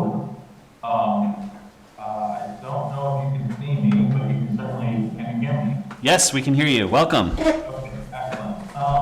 My name is Sean Gilpin, Winooski resident, and happen to chair the board of the, or I happen to chair the Winooski Housing Commission as well. On behalf of the Winooski Housing Commission, we definitely approve of and support this development. I've been really impressed by the commentary already. I've been checking off things on my talking point list. Thank you so much for Patrice and the students of the high school to come in and talk about this project. I think CHT has done a very decent job of engineering this project and making sure that they're listening to. I know that there were a lot of comments at the last meeting about not having been heard, and I think that has been addressed from my perspective from the most recent developments. And I just want to appreciate everybody involved in this project. It's very thoughtful. It's very hard. Change is difficult, especially when you're in a neighborhood. But I would really encourage the folks who are living in that area. I'm on the other side of town. I'm in Elm Street, but have spent plenty of time around that spot, and hope that folks will encourage not only the development but also the integration into our neighborhoods, and really live up to our values when it comes to the folks who are living there. So I think that we desperately need this housing, not only on a local scale but also on a state scale. And the folks that we're going to be housing here are folks who are going to support our communities in a really important way. And I think that was demonstrated really well by the seniors and other students from the high school. So I'll leave it at that. The Housing Commission strongly supports this effort, and I appreciate the thoughtfulness that is going into this. Thank you very much for your comments. Take one from the room. Yes, welcome. Our school board chair, am I getting it right? Vice chair. Vice chair. Yes, thank you. Oh, I just lost my notes. There we go. Hi, I'm Nicole Mace. I'm vice chair of the Winooski School Board. I also serve on the Winooski Housing Authority Board, and I represent the city of Winooski on the Champlain Housing Trust Board. So I wear many hats here. The comments that I want to give to you tonight encompass 3 of those hats. So the first is school board. I think other members of the school board have come and testified, but want to share that we also support this project. As you heard from the students, over the past 16 months, the school district has referred 33 households to various levels of housing support, because those households were either underhoused or needed to relocate due to landlords raising rents. And we have 24 currently homeless students that the district is required to provide support for, and they desperately want to come back to live in their home community. The school board is in the process of building our budget for this coming town meeting day. And as was mentioned earlier, we expanded our building in 2019 in anticipation of continued growth of our student population. We have a building that can fit 1,000 students, and we have about 800. That growth that we were seeing in the 2018-19 era was halted by a housing crisis that made it difficult for families to stay housed or find housing. We're just starting to see our population rebound, but that growth will be limited unless we continue to produce family housing that is affordable. For folks interested in property taxes, in Vermont, your school tax rate is in part a function of how many students you serve. The more students we serve in the district, the lower our property taxes will be, in addition to the grand list growth, which helps on the municipal side. Increased numbers of students, which we certainly have the capacity to serve in our building with our current staffing, would lower our property taxes. I'm also an attorney, and so I thought I'd put a legal hat on for a minute. I know you all have formal legal representation at your disposal, but I do have some concerns about the fact that Winooski's housing zoning ordinances have this character of the neighborhood provision, and I would encourage the Planning Commission to take a look at that. But it is a factor that you are authorized to consider, but legally, I think there's a lot of concerns with relying on that, particularly with a project that meets all the other requirements. Neighborhood character is very vague. It lacks a clear definition, and this vagueness can make decisions arbitrary, which exposes municipalities to legal challenges for inconsistent enforcement. Character language has historically been used to exclude racial minorities, immigrants, and lower-income residents under the guise of preserving community aesthetics or cohesion. Such ordinances risk violating the Fair Housing Act, which prohibits policies that have a discriminatory effect even without explicit intent. And developers, so if this proposal is denied, developers could challenge denials based on character as arbitrary and capricious under administrative law. Civil rights groups could sue for discriminatory application of these ordinances. So I just wanted to name that. And lastly, I want to put my neighbor hat on because I live on Whitney Street right around the corner. I know that many of my neighbors have concerns about this project. I understand those concerns. I too experience traffic and take my life in my hands when I walk my dog on Manso Street in the winter. And I really appreciate that those concerns are being lifted up because, as has been mentioned, those are really broader issues that are not related to this project that need to be addressed by the city. And I believe that the city and CHT are taking steps to mitigate whatever issues they have in their power to do, for sure. But I disagree that this project is not a good fit for our neighborhood. We are a neighborhood of families. We are a neighborhood where kids walk to school together, ride the bus together, play in Richards Park together. Building family housing on this parcel of land, right on the school bus route, right across from the park, is, in my view, a perfect use of this parcel of land. I know it will be different. It may look a little different, may make us feel a little bit crowded, but I have confidence that my neighbors, who are great people, who are very welcoming and supportive of one another, will extend the same goodwill and support to the residents of this new development, just like they have to me and my family. Thank you. Thank you. Any more online? Not at the moment. Another from the room? Yes, welcome.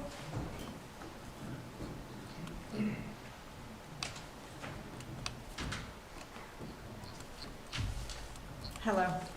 My name is Charlotte Montague, and I've lived for 12 years on the corner of Lafountain and Manso Streets, very close to the site of the former armory.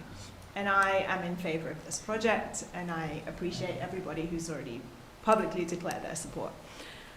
I believe in the mission and the staff of the Champlain Housing Trust, and as other people have mentioned, I too appreciate and applaud their long history in providing affordable housing in Winooski and all across the state.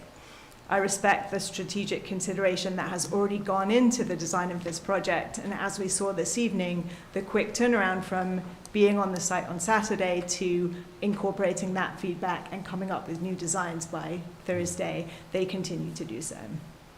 Most importantly, they are deliberately not pushing the plot to its maximum capacity, as you've heard multiple people say, and providing more parking spaces than are required.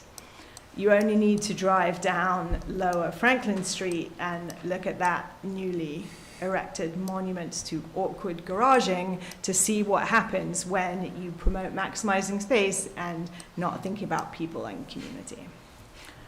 My house was built in the 1920s and was one of the first in the neighborhood. Apparently, according to people that first lived there, there was a lot of space around. Kids would play baseball, they'd play back brace in the summer, they would skate and play hockey on the frozen puddles in the winter. All very lovely. Winooski Heights, more houses grew up around that, and it was okay to let that go. The character of the neighborhood changed. The character of the neighborhood is always changing, and I think that is a good thing. This is an urban area, urban areas change. if we get hung up on preserving the character, which, as Nicole pointed out, is very hard to define, of the neighborhood, will stagnate. And Winooski is in a community that embraces diversity. To be diverse, we need to be open to change. You cannot pick any blackberries near my house at the moment, but letting go of that opens the door to new possibilities, as this project will do.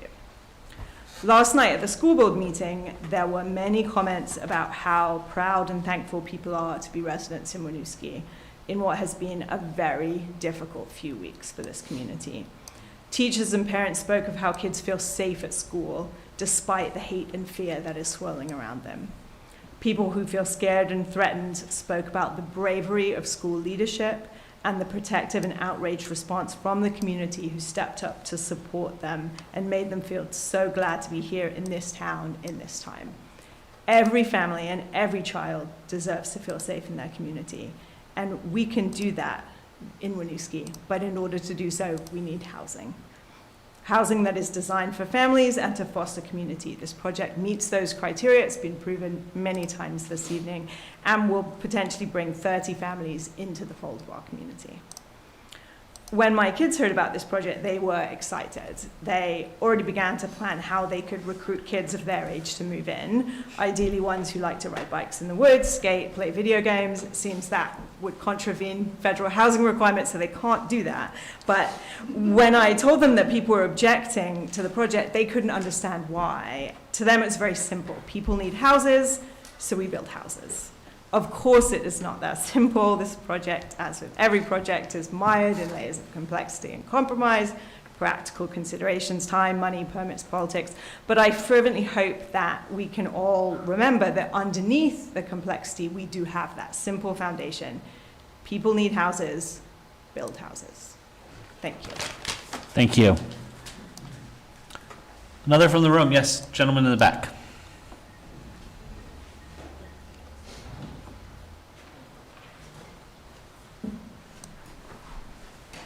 Good evening. My name is Eric. I don't live on Lafountain Street. I do live on West Allen Street. And they just developed housing on West Allen Street, new development and new families. And I'm in favor of this development as long as they, you know, as they contain to what they say for the surrounding areas. Because at one point they wanted to put a high-rise on West Allen Street. They want to put it a 4-story in there, and they went and put in 2-family dwellings in there. And they maintained the local area and how it looked and how it fit into the area. So I'm not opposed to this as long as it, you know, it maintains to the standards of the surroundings of Winooski. And I'm all in agreement, we need more housing in Winooski. And what everybody's not really looking at is these children are talking about being in 1-bedrooms. And they're talking about how their privacy is invaded. Growing up myself here in Winooski, a long residence in a single-family home, you know, in a little room, your child cannot develop with 3 people in 1 room. They cannot be an individual. They cannot grow up with their own ideologies. They can't develop because they can't learn because it's all in 1 room. And I really think they need their own space to develop who they are in this world, to be part of this community. So as long as we continue with these boundaries and not pushing it above and beyond the limits, I'm all for it. And I want to thank you for allowing me to voice my opinion. Thank you very much. Another comment from the room.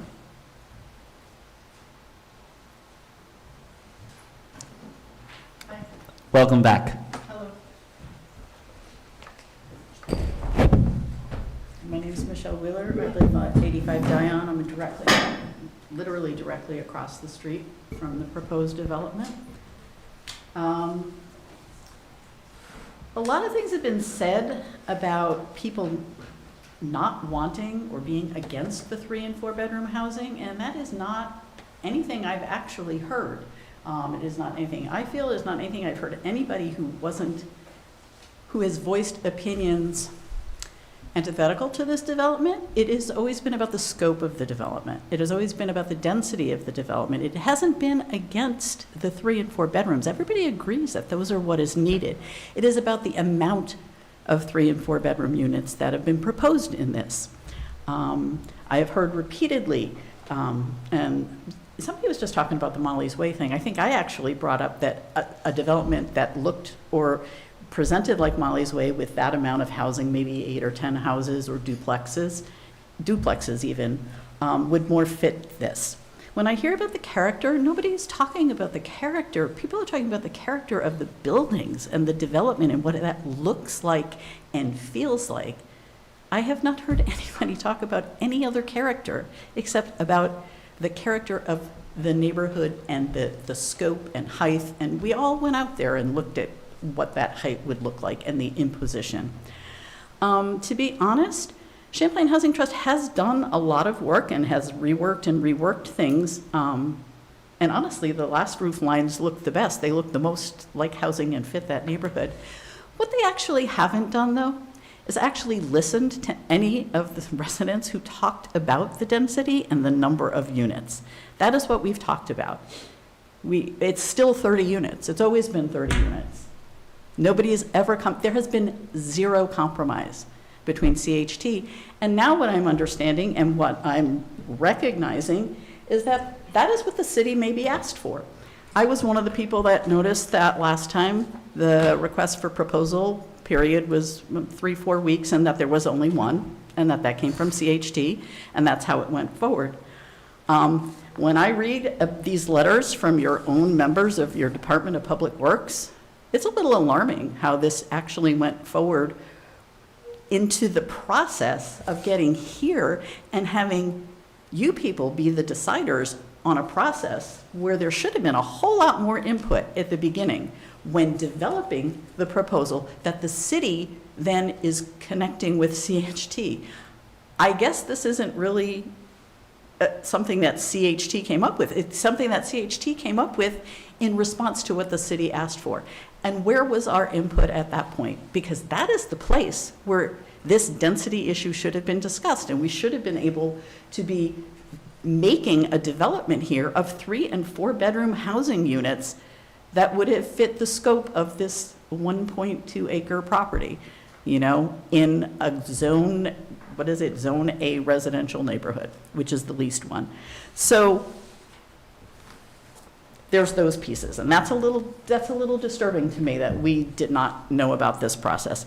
And these are letters from your own city public works members, some of whom have recused themselves because of a potential seeming conflict of interest. One of them lives in the neighborhood, and so that's, I think, really telling, and I think you should look at that. When you look at these, oh, and I left my drawings down there that I marked up as well. There is, the DPW is indicating needs for more infrastructure for this project. I mean, I'm reading it all over their blueprints there. Who's going to pay for that? I mean, the city wants this project, so, but who's going to pay for all this additional infrastructure? Whether it's the pipelines, whether it's the sidewalks, and we all do know that we need more sidewalks anyway. If this goes in or doesn't go in, or if it goes in at a reduced scope, the sidewalks are a problem, and that's a city problem. But this is adding to it right now. So it's going to come out of the city budget. Where does that come out of? City taxpayer budget. I'm a taxpayer. I own a 3-bedroom, single-story ranch home in Winooski. I pay over $9,000 a year in property taxes. I'm past retirement age, and so is my husband. We can't retire because we literally can't pay the taxes on that house if we retired and if it would go up more. So that's just a little bit more of a consideration as well, you know? I mean, we literally are having to talk about putting an apartment in to pay our property taxes so that we can stay in Winooski, which is a town that we chose to come to because we wanted to be part of this energy and this diversity here. And because we both bike a lot and we wanted to be into the city and have a walkable, bikeable, livable experience here. From my understanding, and I might be wrong, but if these are apartments and not homeowner occupied. Is the tax base quite different for this project so that they will be paying a different tax rate? I would like the answer to that. If this were all, like I've been progressing all along, 6, 8, 10, 12 duplexes that could be rent with option to own so that there is a path to home ownership, owner occupied so there's pride of home ownership, and basically being put in a tax base where they're paying their fair share of taxes, not getting tax breaks, while the increased burden, whether it's for the infrastructure, for the increased school cost, I don't understand how, if there's more students, your school taxes go down. That's a funding formula somebody would have to explain to me. But there is an increased burden, and so who does that go on? It would be nicer if it was on homes going into this place that people would own and be responsible for that. I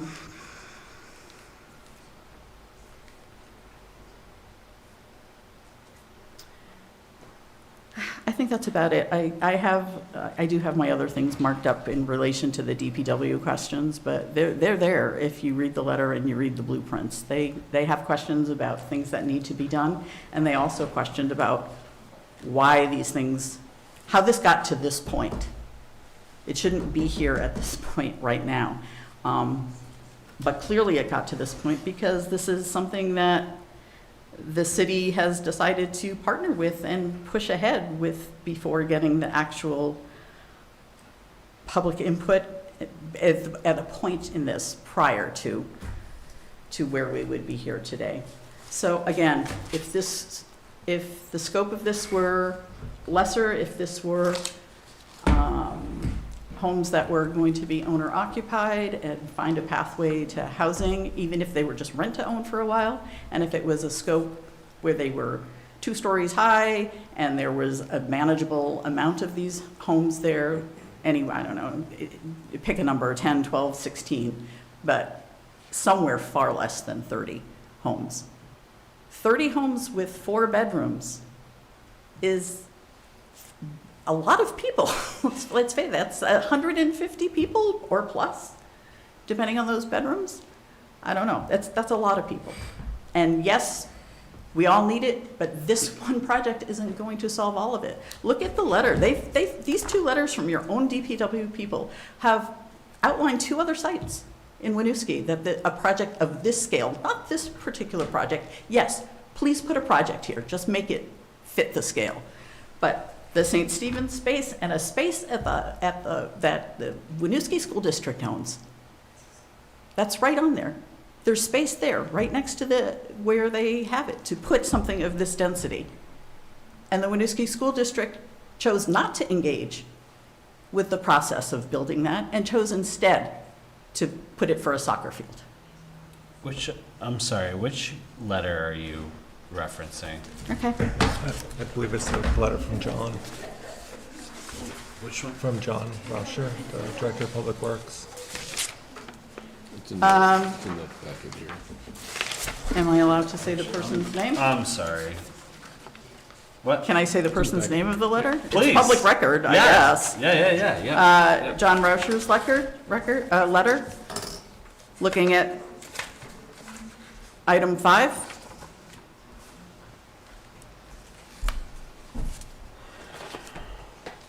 And he has a reference of a footprint of Park Terrace, a roughly 45-unit apartment building. And it said, during the Main Street construction, the city offered to install future utility stub-outs to developing that site, and the school leadership declined, citing plans to prioritize a soccer field. So, given the school board's continued emphasis on housing initiatives, this location may warrant renewed evaluation as a potential site for affordable housing development. And, maybe it would as well, but if that's already dense housing there, then that would fit the character in terms of scope, size of the buildings. And somebody else's letter cited the St. Stephen's space. And I can't recall whose that is. I'd have to go back and read some more. But I think what these people were talking about is there's a real push, like this is the only site and we have to do this right here, right now. And yes, it should be developed, but it should have been developed with a lot of thought into just how many people would, and I'm not going to express this in a way that sounds very eloquent at all, but you know, how big can this, how many people can fit in this space within this neighborhood and still maintain whatever we need to do for transportation. And you're talking about kids here. They have to be walking down to East Allen to get the bus. They have to be walking to school. So, and I don't think there's a single person who thinks that these streets are safe to walk, especially in the winter. And, you know, that needs to be addressed anyway, whether there's 4 kids there or 40 kids or 400 kids. It all needs to be addressed, but this is putting more pressure on the city to be developing things. And when that happens and that gets voted on, it comes out of our taxpayer dollars. So I think that should be looked at, and thank you. Thank you again. We appreciate your comments. Yes.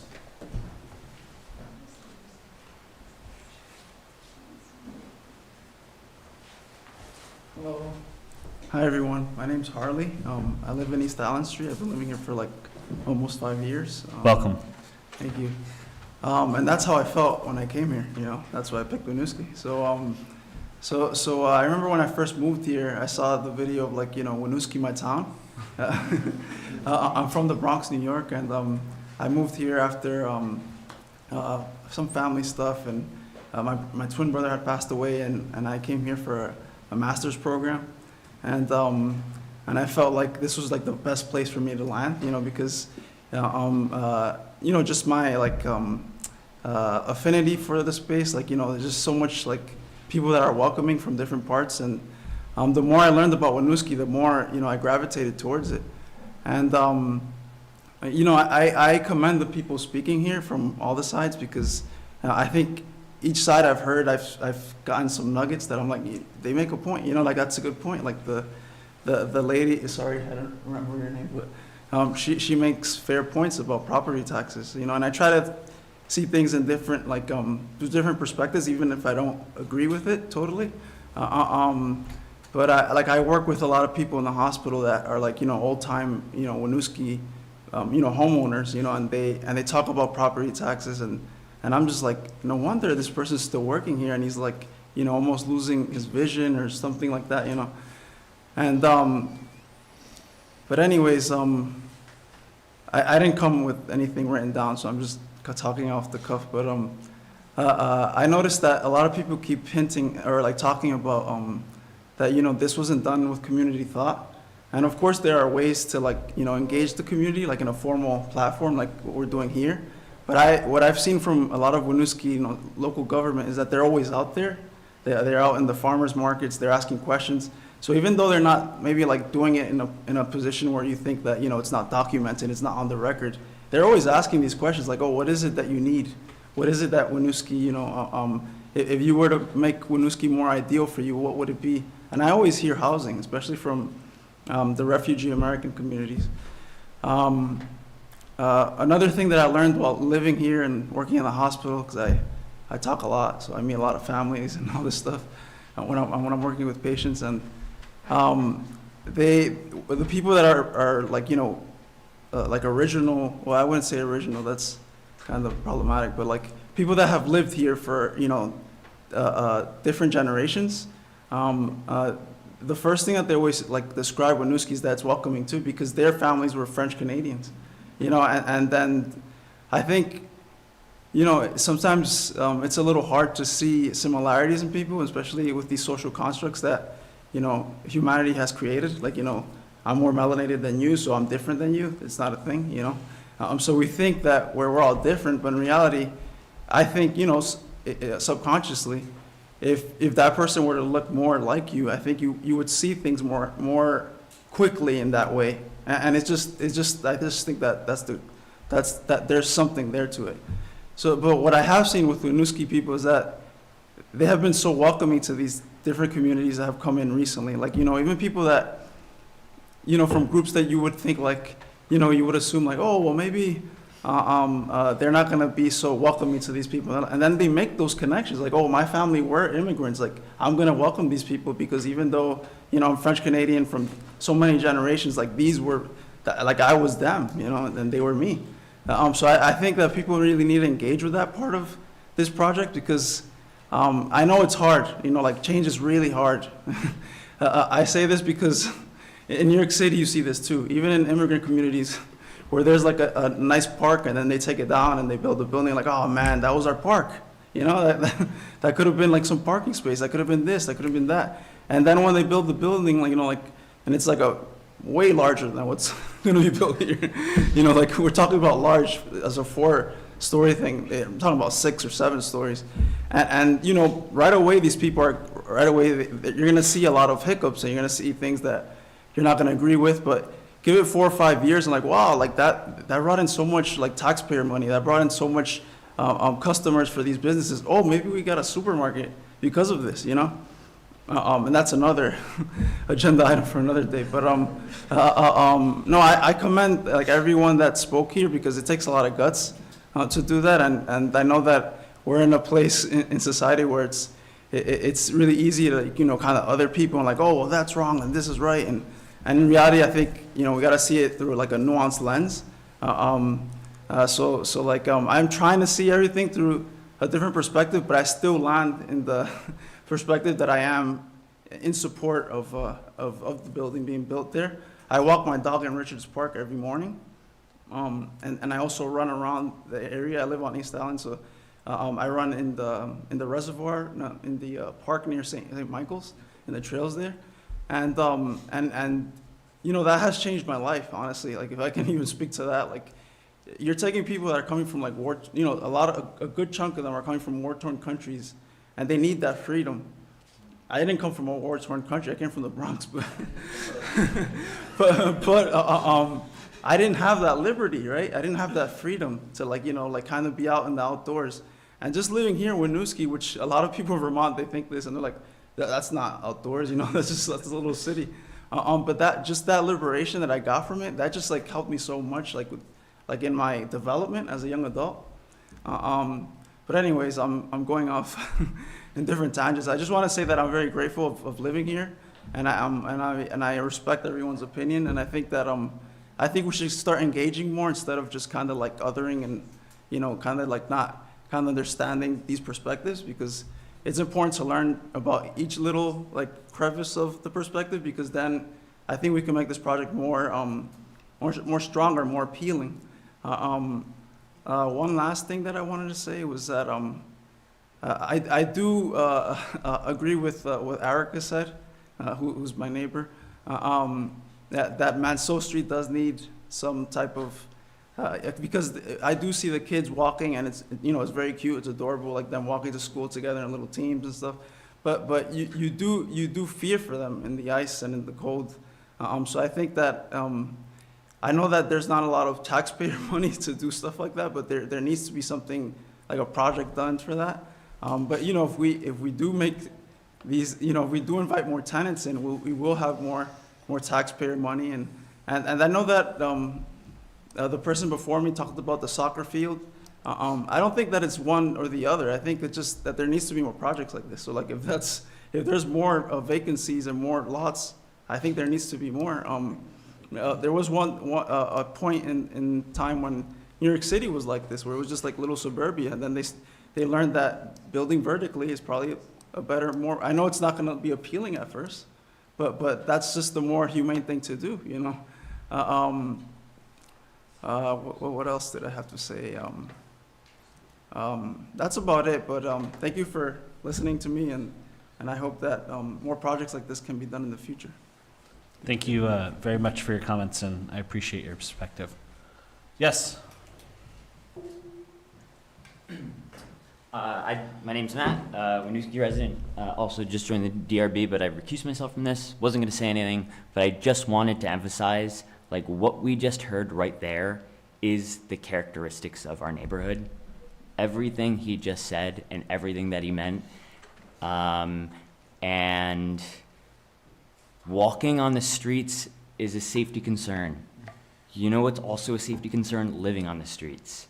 And we have heard from students from our high school with direct or indirect experience with houselessness that they are out on the streets right now.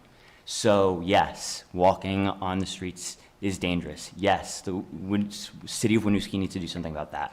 But we can't say no to one thing just because it doesn't make sense to not help people when we get the chance to help people. I think that I just joined the DRB. I'm recused myself from this, but I'm hearing this word, characteristics of our neighborhood, and going forward, while I serve my term on the DRB, I really want to understand what that means and where those characteristics come from and who decides those characteristics, and more importantly, do characteristics change? Yeah, I think they do.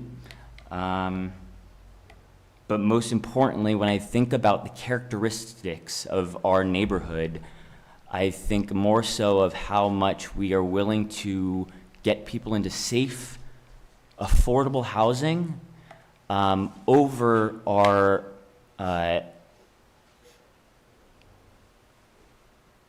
over what we would think how tall a roof might be. I think that I think for the neighborhood and our character, it says a lot if this project doesn't go forward, if we just think it's too tall or there's too many 3 bedrooms, especially when we've heard tonight that people are living out on the streets, not just walking out on the streets. They're living out on the streets. And I also just want to piggyback on, I don't know who here has experience with houselessness. I hope you never do, but I don't think you realize that when you are experiencing that, you can't just move into a owner-occupied solo property and have your life change. Champlain Housing Trust has a really wonderful resident services program. I don't know any other organization that has something like that. And to be able to offer those services as well are invaluable. I really, really appreciate everybody's opinion and everybody's input. And going forward, I really, really just want us all to think about like the character of our neighborhood. Like what do we want to build our neighborhood out of? Like what do we want our neighborhood to be? Do we want to be a neighborhood that says this roof is too tall? I don't think so, especially when it's not too tall. That's all. Thank you. Thank you. Yes, sir. I wasn't going here, but a couple of things come up in mind that I'd like to see Lee say something. It's Rick Randall, live at 90 Mansell Street. It's not characteristics of the neighborhood, it's character of the neighborhood. And I can guarantee you, if you drove into Hell's Kitchen, you'd feel a different character than when you drive into Winooski. That's the feel that you get when you walk in the neighborhood. The neighborhood, I'm all for housing. Molly's Way is a great example of whatever you guys did to change whatever was proposed, changed it to that. That character feels right. The character over here, I don't want a 3-story building sitting there. I don't want 24 units sitting there. The whole entire thing is the mischaracter of that entire area. Figure out something else to bring in more housing into that area on a lower level, smaller scale or something. And for every building, and you talked about the taxes. If you built a building everywhere here, my taxes went down, I'd vote for it in a heartbeat. Because I moved here, it was $2,000 a year, and it's now $10,000. And I didn't see anything go down, ever.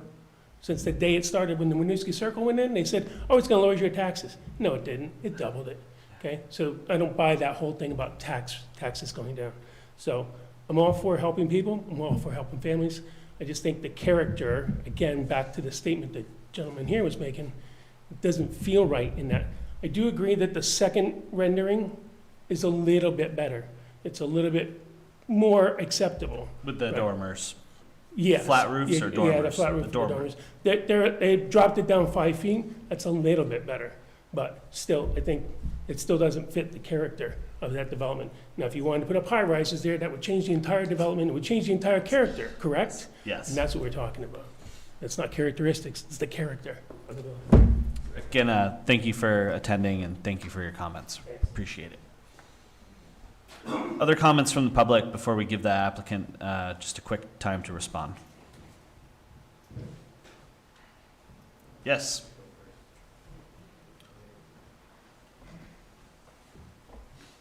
This is, my name is Richard Wheeler. I'm across the street, Diane. Welcome. I think it just comes down to a matter of scale. It's not that we don't want these people residing here or anything like that. And I'm hearing it painted in a very unfavorable way that I think mischaracterizes this altogether. And, you know, now that you've brought the full court press here, I feel like, you know, it's just an exercise in intimidation of the design review board as well as the people who are in the neighborhood. And that's kind of what it comes off as. I wish they would appreciate that fact that we feel that dropping 120, 150, whatever people into this, and our concerns that it doesn't fit, is more than the character. It doesn't fit the infrastructure in that area. Because these zoning laws and regulations, they're not just about character, they're about what can this neighborhood support.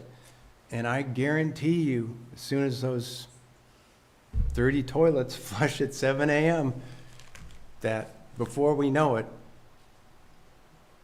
I just won't be surprised when we have to pay to pull up all the sewage underneath the street, in between there and Main Street. I mean, these things that, I don't know anything about that kind of infrastructure. Obviously, the people, the cars, it's more about the cars than the foot traffic and the car traffic, and the laughable assessment that 1.5 cars per family in the United States of America is how things work. I think we're talking about a different standard somehow, that some different universe on that one. I'm not sure, but these are our concerns. We would just want it to be a reasonable scale. I'm not even saying that they need to I would say that it needs to be a 2-story thing. I do like the dormers. I would like it if they are going to indeed push this down our throats, then that they not go back to the other designs. That the dormers are the only thing that even come close to looking like something that isn't a behemoth or a series of behemoths parked on the side of the park there. We're going to have parking problems. We're going to have winter parking problems. We're going to have foot traffic problems. This is, and maybe even other infrastructure, sewer, whatever it is. The town of Winooski is going to get that. Now that we've heard the mayor's input, it sounds like they're weighing between, you know, the benefit of doing the right thing and other downsides. So, and they've come down on the side of okay, this is Winooski, we're going to do this. So, but in the meantime, they're kind of going, you know, they're kind of steamrolling over several things. And it does feel a little bit we do feel a little intimidated by the whole process. But that's just, seems to be the way it is. And that's basically what I had to say about it. Thank you very much for listening. And I do appreciate all of the people who came here to, to very eloquently make their case on it. And they did a good job of it. Thanks. Thank you very much. Any other comments from the public? Yes, sir.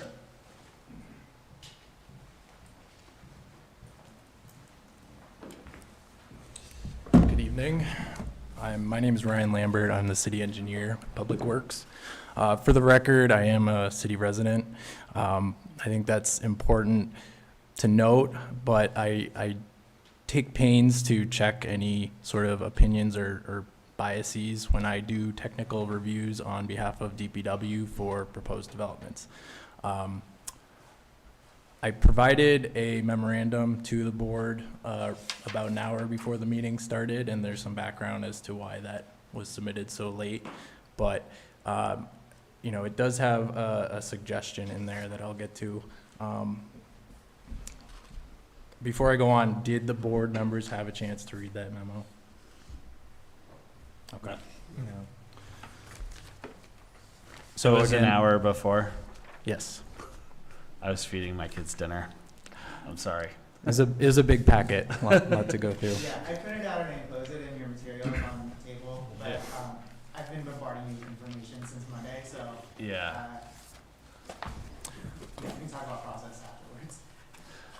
Well, so I do encourage you all to read through the memo, especially with regards to why I'm here last minute. But just so it's clear, I'm not here to talk about anything zoning specific, scale, height, aesthetics with regards to architecture. We strictly review, proposed developments with respect to specific DPW impacts. Sewer capacity, impact on the roads. Anything infrastructure related, anything right of way and related, winter maintenance. We also look at, on the site how winter maintenance and trash removal could be performed successfully.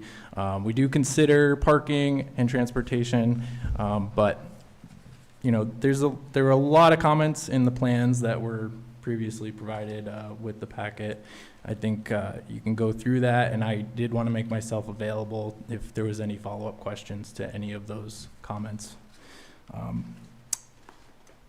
I won't read this whole letter because it's 6 pages long, but I figure it's probably most straightforward to just call out a few comments. Please. So, and I have to note, the Director of Public Works has recused himself on account of expressing some personal opinions on the project. Typically, I'm not very public facing. It was noted at the November meeting that, DPW doesn't typically come to these. As I mentioned, there's a number of reasons why I felt obligated to be here tonight. But at the end of the day, Ravi and I discussed over the last couple of days, it's important to note DPW still has significant concerns, particularly related to the environmental contamination and proposed utility work, and that addressing these concerns may result in changes to the layout of the site. Incorporating these changes after preliminary subdivision approval presents an unnecessary risk to the project because significant changes to site layout may require returning to DRB for a second preliminary review to amend the permit. That's based on conversations with Revi. I imagine that nobody wants to come back to review this project again through preliminary. So I offer the following considerations. And I'm just going to read the section on water and sewer. Again, you're speaking in your capacity as a city employee. Correct. Yes. One important concern is related to the need for the development to install new city-owned water main to supply the site. A DPW comment indicated that any new water main on Park Street should connect the existing main lines on Bruce Street and Lafountain Street to create a loop in the system and provide redundancy in the event of a water break. Such redundancy limits the likelihood of a disruption to water service, which is particularly important for a sprinklered building. The development team indicated a willingness to loop the water main if the city would pay for the additional linear footage. Of greater importance with respect to zoning permitting is how the site is laid out. Generally speaking, the proposed layout, at least with respect to the larger buildings, is an unusual choice for this site. Typically, the decision to locate buildings around a central parking area is driven by necessity, as when a large lot has limited street frontage, or when a site is located along a highway and there is a desire to, or requirement to limit curb cuts, expensive utility taps, and or have buildings face away from an unattractive highway setting. None of these reasons apply to this site.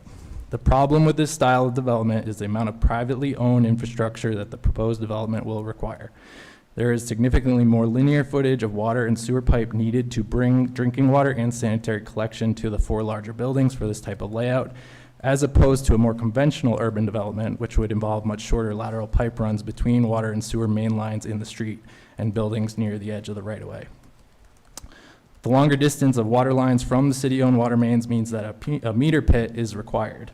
This requirement is to minimize the risk of unmetered water loss. A meter pit is an expensive addition to the project and one that could be avoided with an alternative design. Eliminating the sewer infrastructure on site would also eliminate the need for regular flushing of lines and minimize the likelihood of blockages. Given the additional initial capital costs and the long-term operational and maintenance costs of owning all this subsurface infrastructure, I recommend reconsidering the layout of the site to minimize costs, both to CHT and the future owners of the duplexes on Lafountain Street. Furthermore, pending the results of environmental investigations, additional capital costs could include disposal of excess contaminated soil, as well as more costly water main requirements to prevent drinking water contamination. Therefore, I highly recommend that the environmental investigation be completed prior to moving forward with the layout as currently proposed. I do offer additional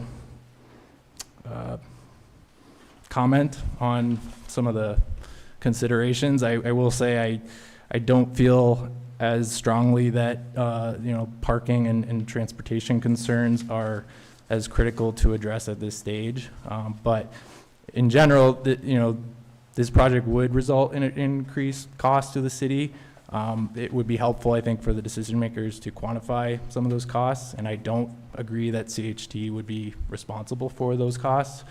I also, as a resident, I don't feel like added costs on account of growth is a valid reason to obstruct growth.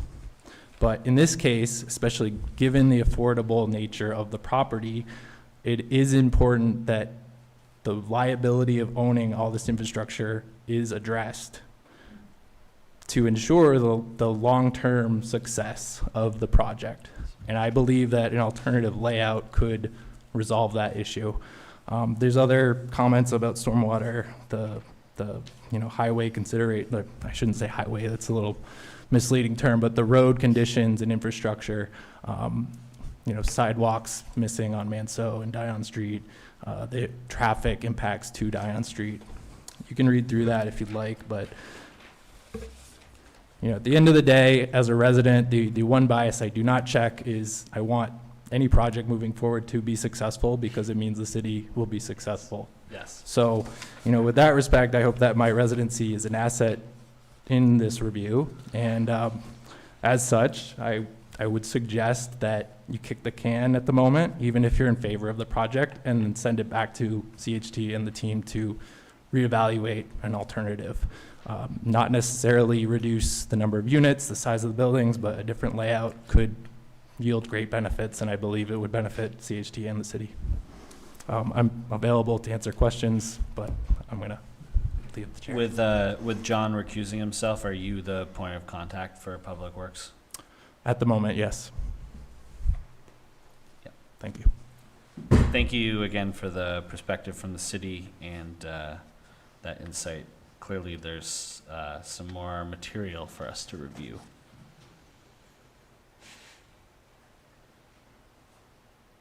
Next time, I'll let my kids not eat their mac and cheese. No. Any other comments from the public? I would like to invite the applicant back for some brief comments in response to what they've heard. And I need like a recess after that for a minute. It's been like 3 hours. So, yes, welcome back, please. Maybe I need to plug my computer in.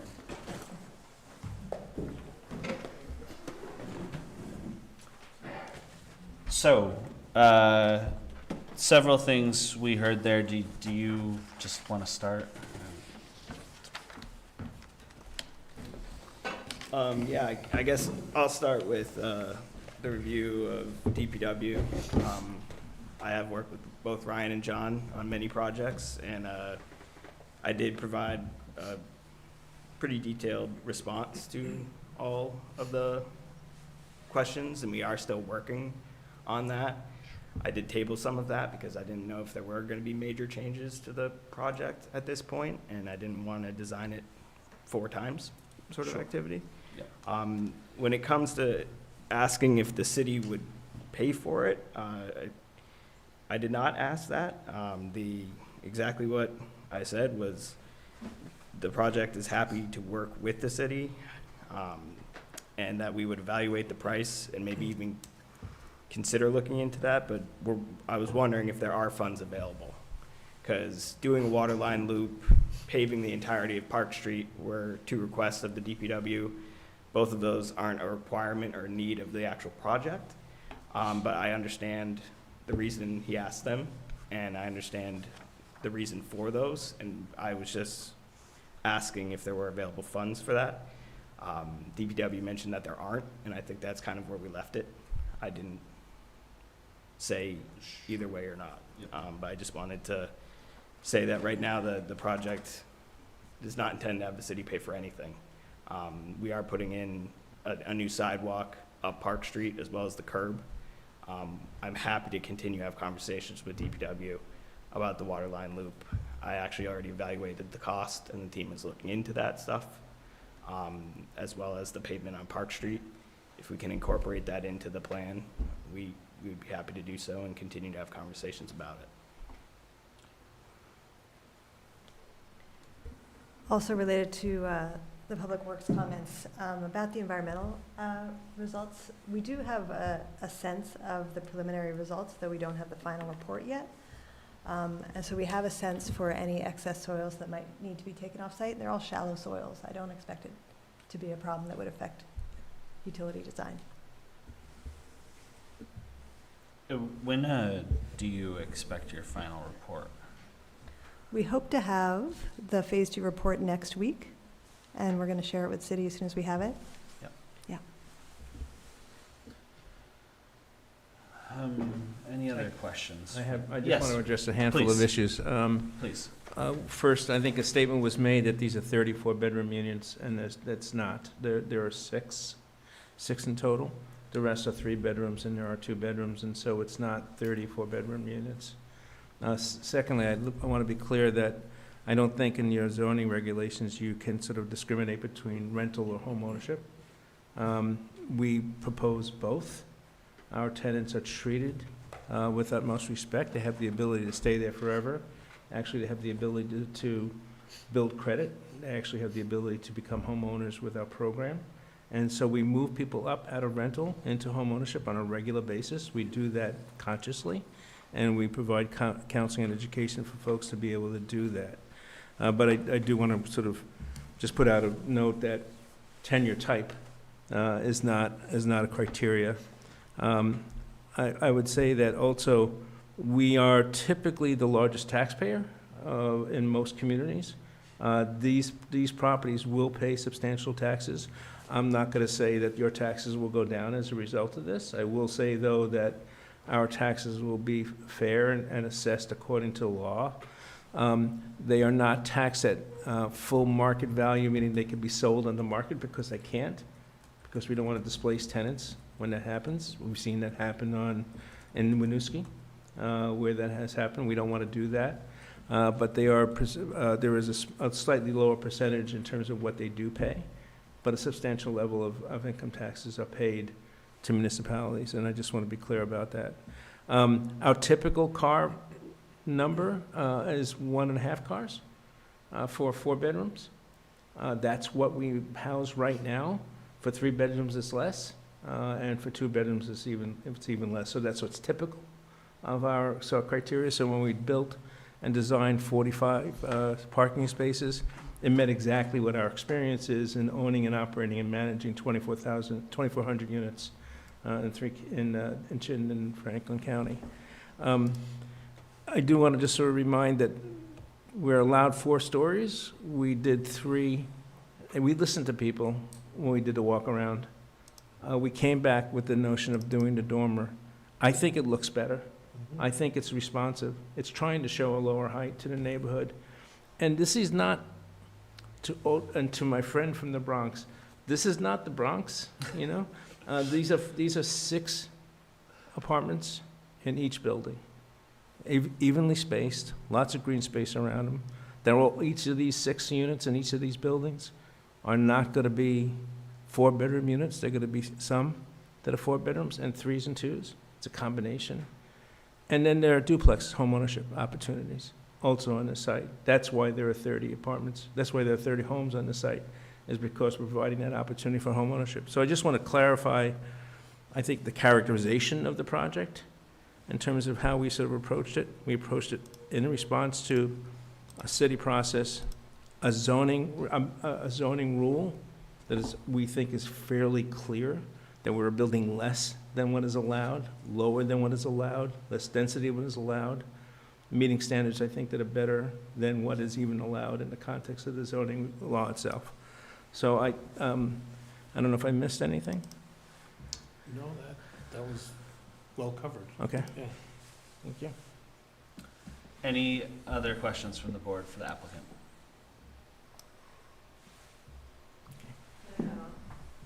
Yes.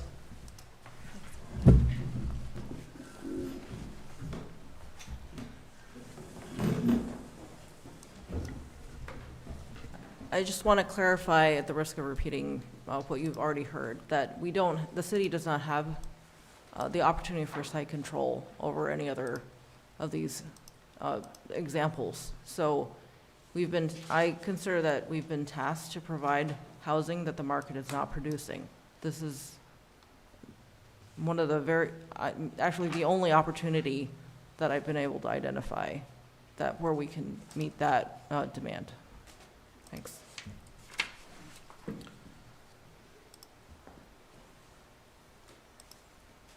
Well, I appreciate everybody's comments. I think at this point, we'll close the test. Oops. Yep, sorry. Yes? So I just want to add some color commentary and also some information about procedure. Please. Yes.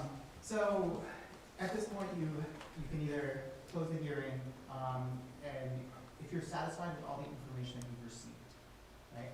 If you feel that there are any unanswered questions that you'd like further information on, then you can continue the hearing to the next DRB meeting and ask for those questions to be answered.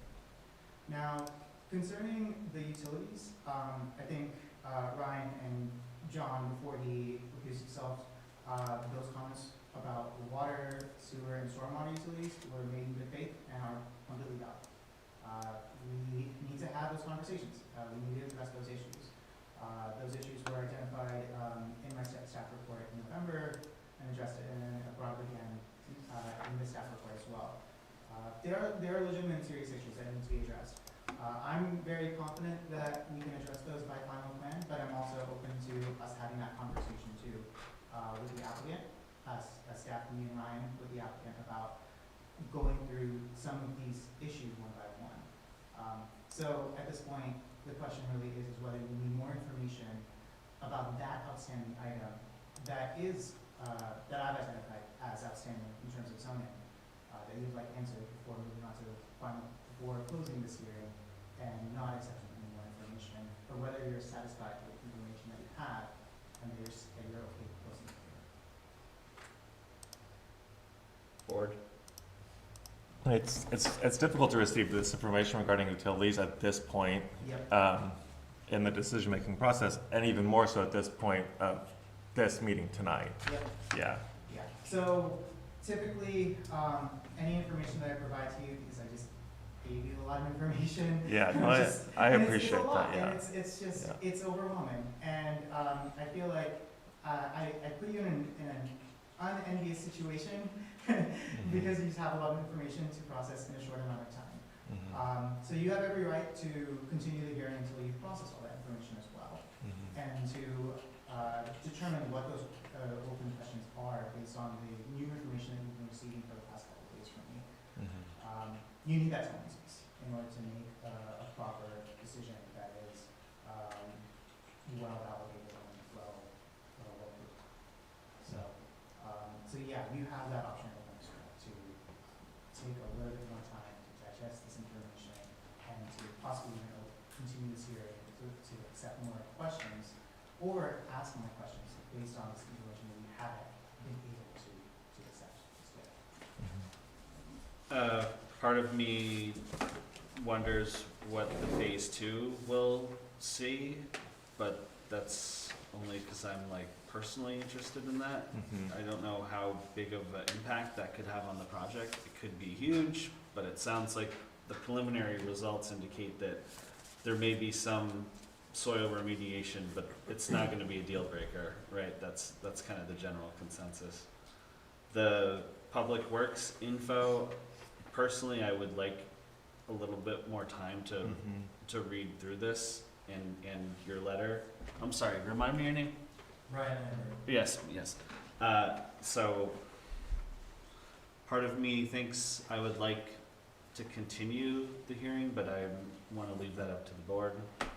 I mean, I'm not opposed to continuing it, but I don't think we necessarily have to. I think we can read this and digest it, the information that's in it, and take it into account in our deliberations as well. Yeah. So I think either way, okay. Can we get the phase 2 as a piece of information and deliberate at a later date? Not if you close it tonight. So in order to accept more information into the record, you have to continue the hearing. Can I ask a question of, in terms of the results from phase 2, or in terms of collecting more information about utilities? I don't know how that information would affect our capacity to make a decision about this, right? Because those don't have to do so much with zoning. No, right? You're And right. they're not necessarily the city's, they don't have to be the city's problem. They're Champlain Housing Trust's problem, right? If their building costs are greater because of how they want to design the lot, that's on them. If it comes back, they have to spend a ton of money on PCB or PAH remediation, that's not the city's concern. So I really respect the input from Ryan and from John about sending this back to the city council, because I do think that the board has been put in a very precarious position. Yep. And, kind of being the arbiters of whether or not this project moves forward, and this project being homes for people, right? That's a big decision, but also these questions I don't think are questions for us. Excellent point, and we're always in danger of like scope creep here. Yeah. So I'll entertain a motion to close the hearing. Respectfully, all that information that did just come in those letters, which I found very edifying, has not been put out to the town at large and to the residents, because it just came in. And if you weren't here to get it in that packet and read it, like I just read it, you didn't read it, you didn't get that, you didn't. I think there's a lot about this process that hasn't been made easily accessible for residents. And that's just no, and that's no fault on the people here. I'm just saying that I just think that this whole thing is being rushed through. Oh, yep, I'm sorry. Come to the table. Thank you. Sorry. Michelle Wheeler again. I just feel that in light of the fact that that information just came through tonight, and you would not have seen that information if you weren't here reading the packet, there's just a lot of information here that's been pushed through that I don't think that the residents actually really have access to. There's very few residents who were able to attend tonight. People who attended online maybe didn't have access to that either. So Duly noted. Yes. I recognize. I just think there's a problem with the community being informed with things in a timely manner so that people can come and form opinions and be able to speak. That's all I'm saying. And after 2.5 hours of the meeting, we only have so much bandwidth to even assess this information and be like, is this information that matters to our decision-making process as the DRB, or is it not, right? So it's not even that we can digest the information to make that decision right now for us or for the community, yeah. Well, I'll leave it up to the board.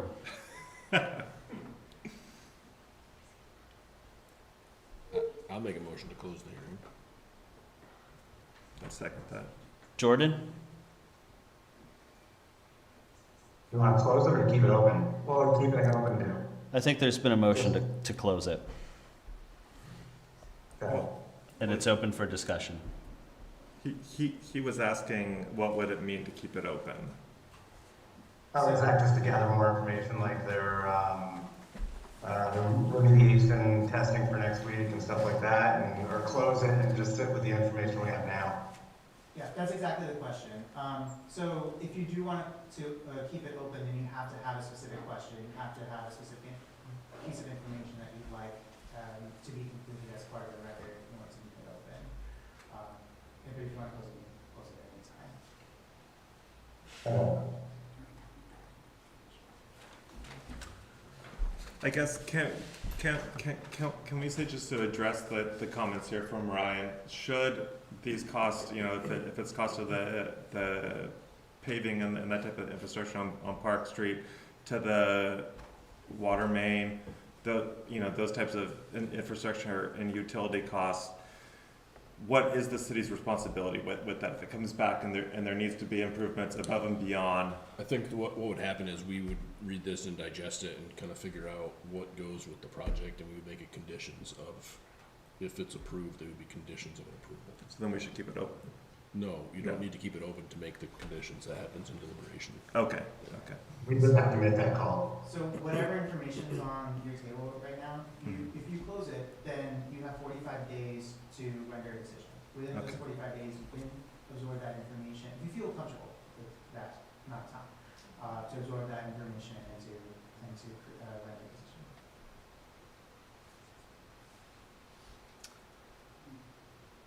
I already second closing it. So. All right, I hear a motion from Aaron to close it, seconded. All in favor? Aye. Motion carries. I move for a 5-minute recess. Thank you. Thank you everyone for participating, bringing out your time, and I appreciate it. A serious thank you for the patience for everyone, from the community members to the Champlain Housing Trust to city employees. We'll return in 5 minutes. Thank you for the recess. Our next item on our agenda is a sketch plan review for 62 Union Street. Welcome back, Greg. A palate cleanser. Yes. Introduce yourself, please. No. Yes. Yeah, walk us through what they're proposing and why we're here. We're on 62, you mean? Yes, please. Yep. So I don't know how many of you were on the board last time I was in front of you for this project. I think it might have only been 2 of you who were on it. A few years ago, the property owner, the original house, 62 Union, is the one up in front of the street. A few years ago, I think we got our CO maybe 3 years ago. We removed a old garage in the back of the lot, and we installed a single dwelling unit, 3-bedroom house. That one right there. We moved around some of the parking and kind of made a spot back there. With all the changes to regulations, the property owner is now looking to see if they can add an additional unit to the property. That would be it. It would be on the street with a probably retaining wall, not quite as similar to the one that's out there for the current building, but there is obviously some grade change from the back of the property to the front of the property.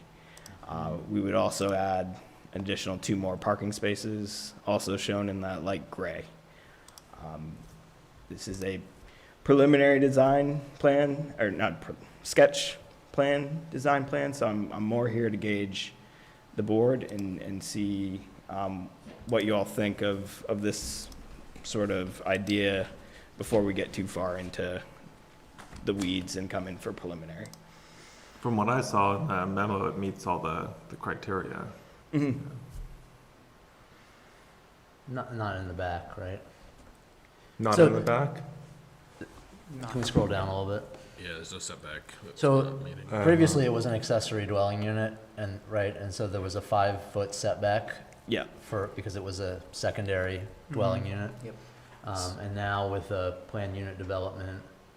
So this would be They've changed the setback, right? Or maybe not in this zone, maybe that's the other project, but it's 10 feet now in the No. back and that applies all the way around the project. I don't think it's changed. I think it's 5 feet for the accessory dwelling unit Right, and right. Yeah. 10 feet for. But I think Yeah. it was Yep. 15, wasn't it? Or not in this district? Not in this district, from what I Anyway, recall. you're right, yeah. I don't think the regulation has changed here. No, No. but so on the last go around, we did not have to do a PUD because it was an accessory dwelling. Right. So we went to accessory dwelling 5-foot setback.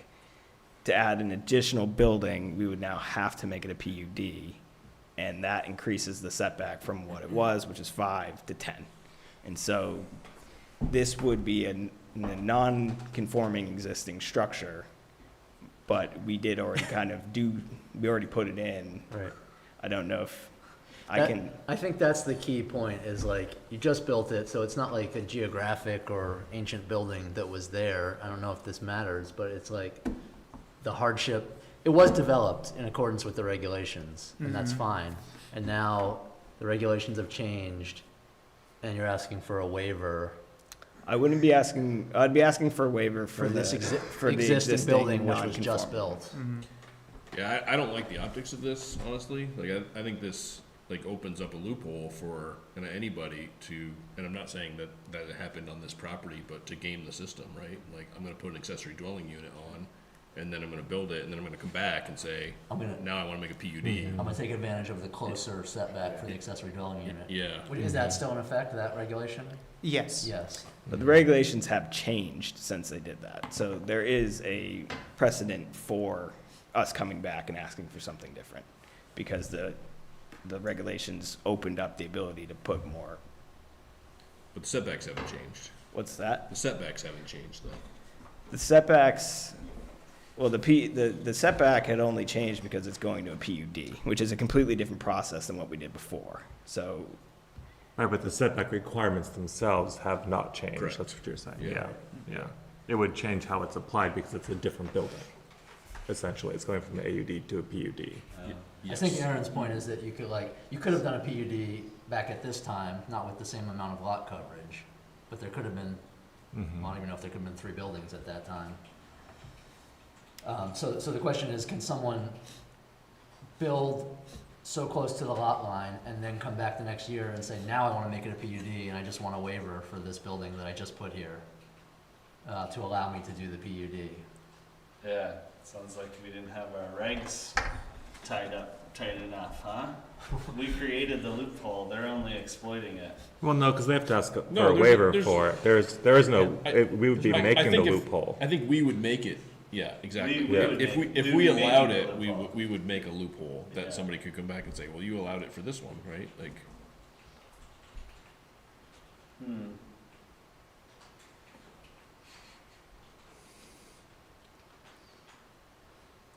Engineers, you're pretty creative. I'm asking it so I don't have to come for 5 more meetings for something. If the board feels that it's too far of an ask, then it's too far of an ask, and I can go back and we can tell them that. I mean, they were trying to take advantage of new regulations. I don't think it's as sort of cut and dry of just like them making and trying to do what you're saying, sort of go I don't online. think we're accusing them of. Yeah, no, Yeah, yeah. No. It's not nefarious. It happened to work out that way, and it happened to be very close to that. Could this person come back in 15 years and do this? Yes. And so is the difference between me doing it 15 years from now and doing it tomorrow a massive issue for the board. It's a change in rules, and now it provides an opportunity for a homeowner to look at adding an additional building, or a property owner to add an additional building to their property, provide another dwelling unit, and make more money off their property. What's the most units that can be not in a PUD on this lot? A primary and a secondary? So that's a good question. So it's close to, it's 10,800 square feet. So you could do 3 lots, right? And on 3 lots, 4 units on 4 homes on each lot. Like a subdivision? Like a subdivision. So, I mean, there is. But then how do the setbacks apply to that? They don't, or? So that also depends. So if you do, I don't want to design your project, Greg, but you could creatively figure out a way to carve off the bottom half and then have maybe the top be a PUD, hypothetically. But then there'd be, from the memo, the allocation utilities would be much different if it was subdivided out, right? No. I mean, again, this is never, Right, we don't need to design that's just out it. of curiosity, yeah. No, the allocation would be the same. Allocation would be the same. I think the broader question would be where because the water's coming through the house, right? No. Yeah. That's the existing one, right now. Yeah, that is. so then if you subdivide it, then we'd have to have a whole other conversation with DPW about that. They asked me to do that, though, so. There's that too. What was here before the ADU? Just a garage? Garage in the back left, I think, right? So before it was an old garage, it's actually a t-shirt shop. And then it was just knocked down. Well, if I recall, first they wanted to build on the foundation. It was in the setback. And so we asked weren't, them we weren't allowed to build on the original foundation because the original foundation was about 2 feet from the property It was like line. way over next to that other existing garage there. Basically, there's a massive tree next to that existing garage, and that tree was about the only width between the 2 garages. And so we removed that garage, removed the foundation, mostly due to the rear neighbor who we worked with to decipher all this. And then we built the new building where it currently stands today. Do you know if the owners had any contact with the neighbor? We gave them our old shed. No, I mean this neighbor. This neighbor, I don't know. I do believe they know each other, but I don't know exactly. But the gentleman to the south of us got the old shed. Wait, I'm sorry, you gave them your old shed? So there was an old shed. What do you mean your old shed? The property's old shed. Okay. The existing old shed? Not your personal Not my shed. personal shed. And you're not the developer of the property? I'm not the developer. I'm Okay. the developer's engineer. Yeah. You get invested with your client though. That's what I thought, but then you said Sorry, that I'm using we it in gave- the royalty. In the Royal R. It's just important to know what. I am their our engineer. is- I own nothing on this property. That's what I thought. Adding procedural information, so with sketch plan, I do have to notify all the directly abutting property owners of the sketch plan meeting and allow them to have an opportunity to chime in about the project. At the preliminary? Or? No, it's sketch. It's Yeah, sketch. yeah. So I did send out notices last week. I mean, I do think legally there's probably no difference between an existing building from 1960 and one that we allowed last year. Is there a timeline somewhere in the regulations about that, though? Whether it's a year old or 100 years old? Just in terms of grandfathering it? I want to say we got the CO for the back building in the fall of 2023. Yeah, so this does create a nonconformity, because currently it is conforming, it was conforming when it was permitted, and then you'd be creating a nonconformity, and that would have to be waived in your In general, this board has worked towards conformity, right? That's in the regs. We try not to create new ones. Yeah. I have a question that relates, I think, to the next project as well, which is, there's 2 sections, it seems like, in the regulations about waivers.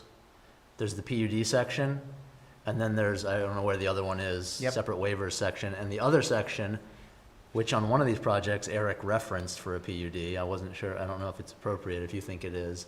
But that other one says, you know, the waiver has to meet all these requirements, and the purpose of the waiver on that other section, not the PUD, is to allow the reasonable development of the property. And I've always been hung up on the word reasonable, because, you know, they added a house here that seems is pretty reasonably developed. Like, do we need to allow a waiver to develop it to the maximum possible allowable? I think what you're referencing is under 6.8, so I'm just gonna pull that up. I think it references the Queechy model or something like that. Oh, I don't know. Didn't we get into that on that last one? Dimensional waiver, it's conditional site plan or conditional use review. I think conditional use is. And the PUD says it encompasses all that, right? So I just don't know if this applies to this. It doesn't encompass all of them. It's that if if an applicant is proposing a conditional use, then we have to utilize conditional use review criteria when reviewing the PUD, but the review would be combined. So you can apply this criteria in this case, but it's not, because the PUD is also a conditional use. We could or we could not? You could. Should we? Do you think this applies to PUDs? Well, site plan review applies to PUDs. So the applicant would be required to meet all the site plan review criteria in order to meet the PUD requirements. It would still be us coming in general, it would be us coming in with a PUD with a requested waiver. Yeah. That waiver would. There's no requested conditional use. No, so I would be coming in here and preliminarily asking for a PUD to put in that new building with the expectation that there's a waiver for a pre-existing structure. So can we go to the other one, Ravi, the PUD waiver section? Yeah. 6.3, whatever. 6.3. Then my question, and it relates to the next project, like I said, is if these 3 conditions where we can grant a waiver are either or all? Yeah, there it is. Waivers are needed. Just gotta list it. The 6.3A. 6.3A. So that's the purpose of the PUD. It says the waiver should be granted to accomplish these purposes. Yes. So 1, to provide a method of development for existing parcels which because of physical, topographical, or geographical conditions could not otherwise be developed in strict conformance with the dimensional requirements to the fullest extent. I don't know what this is getting at, like, what is it? To the fullest extent? Like, I mean, these are not geographical, these are like a hardship caused by the developer in the previous, by building the previous building. Well, arguably, this does encourage infill appropriate to the particular character of the site. So is it we can do number 2 only? I think it could be, the purposes of the PUD is either this, or either this, right? So based on the particular context, this is what the PUD regulations would enable, right? It's 1 or 2 or 3. Right. Well, I would say that sentence that's preceding is saying 1 and 2 and 3. The purpose of the planned unit developments are. So that's not saying either, it's saying are, it's saying all of them. Mm-hmm. Grammatically, that's what that sentence is saying. It's saying you don't get to pick and choose, you gotta meet them all.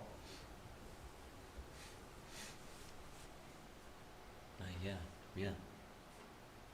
Would you say he created his own hardship if the regulations were rewritten after we did the last project? Because in the developer's mind to begin with, that was the end product of. But why didn't he go with a PUD then? Yeah. Because at that time it was a 15-foot setback. Also looking at my next project in 205. So he's requesting a PUD now because it changed to 10. changed to 10, So you and could there's fit that more, other building and closer there's to- more ability to have more coverage. Those are the two items that opened up since we did this last project. Which originally also, it was still, you were still stuck at 50% lot coverage, and if you look at my plan, the former project is 49.9999999, so it's right there. So So- there's two new things that opened up the possibility for somebody who didn't realize they were causing themselves a hardship because at the time they had fully developed their property. I guess my question is, would, if he didn't do the original development, he still would have had to request a waiver for the 10-foot setback for the rear, right? Or no? If he didn't do the last project, he would have had to ask for a setback for the old garage. But that would have very much been a pre-existing structure. I mean, that garage was probably built in the 60s or 50s, something like that. So my legal mind would tell me if it's and, it doesn't meet it because it doesn't meet number one. Yeah. But I don't know what my other mind is. But what would you define as your fullest extent? Right. There's also that. Because I think Well, if you compare it with that other section we were looking at, reasonable development versus The- fullest extent, these are a little different. Yeah, my planning sense seems, it feels like it's off to suggest and, because, PUDs would allow for cluster development, it would allow for creative infill development, it would also allow for flexibility in site and lot layout, regardless of if the parcel is developable or not, or only partially developable or not. PUDs by design, it's typically supposed to enable all three in three different contexts. Not necessarily all three because of site constraints. So what about the issue of the precedent? I mean, I know nobody cares about our precedent, we don't even remember it. But it is kind of a loophole, going forward. Yeah, and also just to keep in mind that accessory dwelling units are very much now uncommon to be built. So this could be a loophole that is done over and over again. I feel like people would just skip that loophole though. But Right, it wouldn't have hurt them to move that 5 feet up, No. that building, probably. And then they would have just It would be put, pretty costly just To to do gain this loophole 5, over to again, have a waiver exactly. for 5 feet. Yeah. Any other questions for the applicant? I guess from my perspective, I'd just really I don't know what you can or cannot say, but if this is a bar that's too high, that's fine. And if that means us coming in to preliminary, to get that bar, get that feedback, if the feedback's not available at sketch, they may be interested in that, but. We're just giving feedback now, that's the Yes. situation? Informal feedback. Informal feedback. Yep. Do we want to say it seems okay and then move it to preliminary or whatever and see if a neighbor comes in? Ask them to reach out to the neighbor and see how they feel about this, or do we not care about that? The neighbors were supposed to come in tonight, or They did get notices. they did get Yeah, notices? I mean, it's So if they December had a 18th. problem, they would have. Yes. They could have had something else going on, who Right. knows? Yeah. We have not reached out to any neighbors. Okay. Minus maybe he's talked to the guy next door, but I can't even say that. Sir, are you one of the neighbors? I was here on the West Allen. West Allen Street. Oh, okay. Yep. I I was guess. gonna afford you public comment on this project, but it doesn't seem I like. really don't care about it. Perfect. That's refreshing. What he's trying to gauge is He if wants to see if it's there's gonna any go chance. forward Yeah, if it's at all, gonna because work you don't for wanna drive both up sides. cost for them if in a month we're gonna say no. Yeah. Yeah. We could take a straw poll, or we could just talk a little, how we feel, what are you thinking? And maybe you don't even have to do that. If you don't feel comfortable doing it, then we can just come in for preliminary and you can make your decision at that point. I mean, the big things, which I don't even think are required with the PUD, does he need architectural renderings or anything like that? Yes, we would need elevations, floor plans. So never mind that. Yeah, Probably gonna be because very we would expensive. forward that to code enforcement Yeah. for comments. The what? Code enforcement. And is this the one that's asking for this is the increased lot coverage because of bedrooms? Yeah. So Yeah. that also requires the floor plans to prove that it's the 3 bedrooms, I think, Yes. right? Mm. Yes. So I mean, that would be a substantial cost. Big Yeah. expense to do that. Yeah. Yeah. If the board's really feeling like this is a step too far, they can make their own determination on that, but I guess I'm just trying to feel it out. I guess I'm not opposed to like considering it. I feel like it's something for the planning commission to deal with again. Like this keeps coming up. Like Potentially, it's perfectly legal, you know.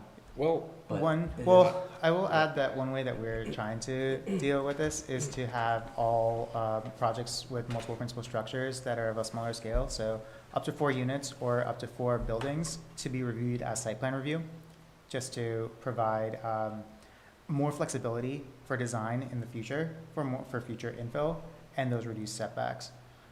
what do you, can you explain what that means? So, so with PUDs, right, this configuration would pretty much be locked in place, right?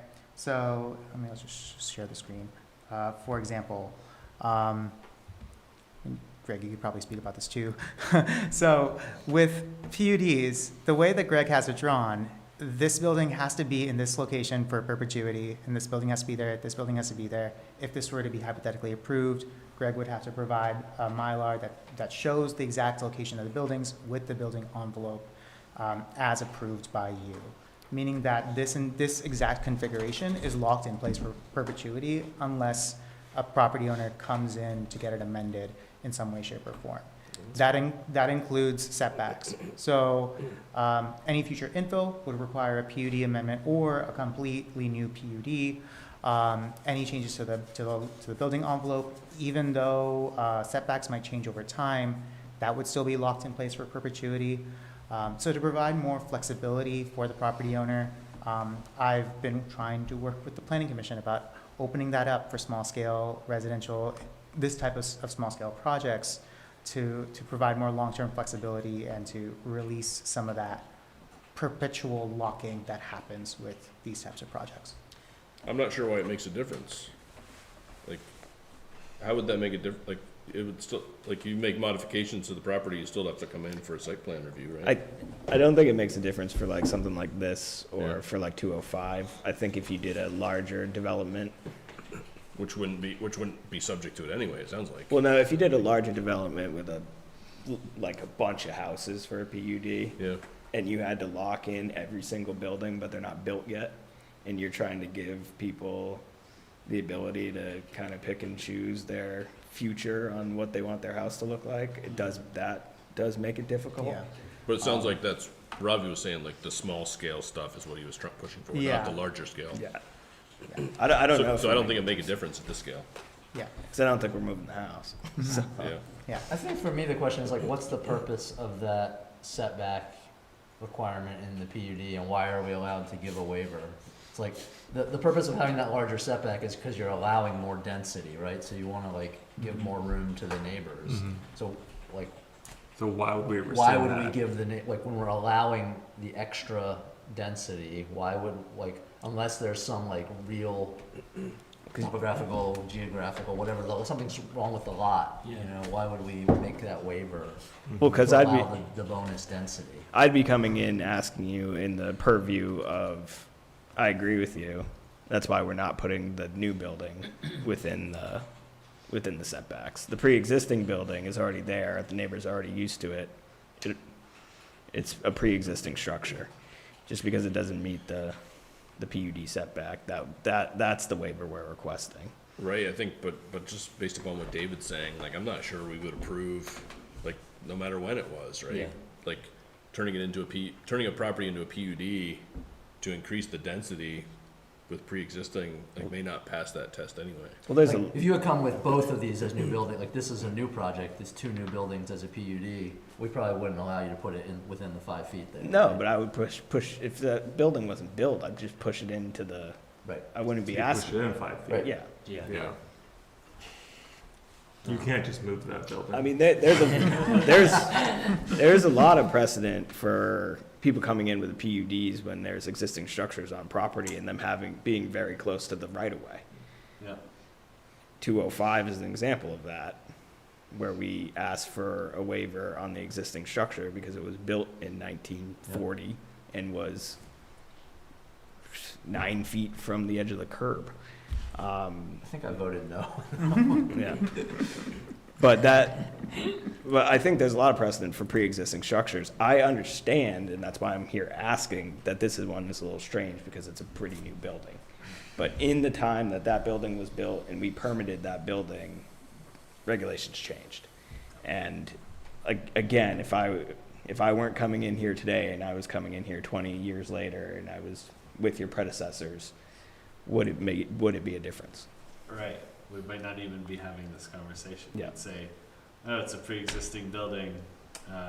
Let's move forward with the PUD. We're looking to, yeah, so. And I am sensitive to the argument that, you know, it's there. It's no more harm's coming to that neighbor, and this one's, the new one would be within the regulations. Right, because there'd be no modifications to the AUD. What's that? There'd be no modifications No. to the current AUD, yeah. And that's, I've been, yeah. Effectively, it would look I've like just seen that another, site, yeah. another building in between these two. Yeah. So right now, there's just kind of a grassy knoll. I'm not sure there's anything the planning commission can do with that either, like, except make the setbacks the same. Yeah. Which would be helpful. Yeah. Yeah, like why should a single accessory dwelling unit be allowed to be closer Yeah. than the PUD? I mean, it's a real Theoretically impact on smaller. the neighbors, Yeah. right? 5 feet. 5 It's feet's pretty super close. close. It's pretty close. Any other questions for the applicant? So, do you want to deliberate in executive session and then provide feedback to him, or do you We want some can't. sort of? It's just plan like review. informal. There's no deliberation on this. Oh, We just gotta tell This is them. it. Yep. okay. And then I provide a letter right after the meeting, pretty much. Well, Do we have to decide now about the preliminary, is there two meetings or one? this I week? recommended one because it's just adding a building to a lot, but that's up to you as well, whether you want one or two. I think you do have the big question of whether this is allowable and whether this could go forward, just because, I mean, the whole point of sketch, right, is to get your feedback before they invest a lot more resources. Exactly. And if clearly this is not gonna progress, then I think it should be said to Greg. I would say I'm not like, I'm not 100% either way. So Yeah. like, I would allow it to go forward. I wouldn't say like, yes, we're gonna grant it. I wouldn't say we're gonna deny, like, speaking for myself. I'll say I don't like it. Yeah. Right, and I feel like we owe that to Greg, right? Because his clients spend all this money, he comes back here, and then we're like, well, you know, I didn't say either way, but. Yeah. He hasn't spent a lot of money yet on the cheap date. So. But the architectural stuff would be a More substantial. expensive. Right, to go to that next step. Yeah. Yeah. And then we would also, to go to the next step, we would actually have to do a boundary survey to give Revy a plat. Because we've only done a topographic survey to this point. We would have to do like an ALTA, which is another substantial cost. So not off topic, but like to what someone on the city said, like, we're just applying the rules, but they're not clear, right? We're interpreting. Oh, There's yeah. plenty of room for interpretation. Like, is that and? Is that or for that list No, of if things? it was just applying the rules, we wouldn't be here, because, A robot, like AI. well, right, yeah, no, it's just that if it's just applying the rules, it's just a checklist, right? Yeah. But that's not the case, yeah. Man. I feel like at this point in the meeting, it's like kind of unfair to you to say, well, yeah, let's move forward with it and revisit it, because then it's working costs on your part, but it's also unfair to the residents, because they had a week's notice, but it's also the end of December. It's hard. Well, it's unfair to us too. Yeah, That's well, that was my third one. Being asked to make our decision at Right this now. point. Yeah, I don't want to ask that of you. Yeah. If it's a flat no, Right. tell me no. I don't think. I don't think it's a flat no. If it's a flat, But if it's it's not a on- flat might no, be for then that's on. No, I don't think it's a flat no, and I can see exactly Then where. that's on the developer to take the decision Yeah, on it's if they their want risk, to yeah. risk it or not. Yeah. And that's all I'm here to say. If this board says no, no, no, no, bad Greg, then that's it. I would say I'm ambivalent. I would say it sounds like some people are leaning that they don't like the feel of it. So I'd say the board opinion is mixed. Yeah. maybe. I think we have some leniency to at least provide more constructive comments in the letter after the meeting. Oh, yeah. So Yeah. I think we can provide a little bit more direction in the letter afterwards within that 2-week window. Yeah. And I think it's on them to make the decision if they want to spend the money. Because I mean, there's a big question to ask you at 9:50 Yeah. on a Thursday, so. Do my best thinking. And you don't have to answer it because we're not in that. Okay. I appreciate the. Yes. I would also say it's not a no. For Yeah, I don't me. think it's a flat no. That's. I guess what I was trying to say is. It's I not a feel- definitive no. Yeah. This is what I'm saying. I also appreciate that we like made them move the building previously, or we didn't make them move the building. We said no previously to make them, comply with the regulations in place at the time, and they did. And now the regulations have changed. Yeah. That is also. And it's a very nice apartment. So. It's a what? It's a very nice apartment. It looks very nice. Okay. So we can maybe shop work our Yeah. response in the executive session. But Cool. does that give you something, Greg? to It go does. back to? It does. Thank But you. we can just move to the next agenda item, right? We don't need to. Yep. The next agenda item is a discussion of the sketch plan review for 197 and 205 West Allen Street. Another one that we've seen not too long ago, right? Not too long ago. It was pretty. I guess Union was earlier than this one. Yeah. Kevin was still the chair, I think. To give some sort of context about this project. Introduce yourself to us, if you don't mind. I'm Sean Ryan. I own JWSR Properties, which I own 191. Awesome. Welcome back. Yes. Be the one. Just to the. So is this the old lawyer's house that you're gonna tear down or something? It's Wait, are you guys together? No. No. Oh, Could- I'm yeah. sorry. Do you mind? Yes. Do you mind waiting? We'll Just- call you up after the. Yes. Sorry about that. I was confused. Thank you. Oh, this is This the, is like 191. this was just on sale. What's that? Well, we hear from the applicant and then we'll hear from the public. Thank you. So to give you some context on this one is more new than Union Street, but pretty close. What we did on this was at 205, there was an old building. It's still there. It's in the front of the property, right there. And we did do a PUD. At that time, the PUD setbacks were 15 feet. That's why some of the buildings are a little bit further. And we did get a waiver, pre-existing waiver on the existing building, and then we did receive a PUD waiver for the back of the building, because if some of you remember, the railroad right-of-way is substantially larger than everybody on that road thinks it is. And there's a lot of property in the back between the sort of bottom bank of the railroad embankment that has sort of been taken over the years, and people use it for yards and stuff like that. And so we do have the property line surveyed, and that is where it is, but it does feel a little bit bigger than that in the actual backyard.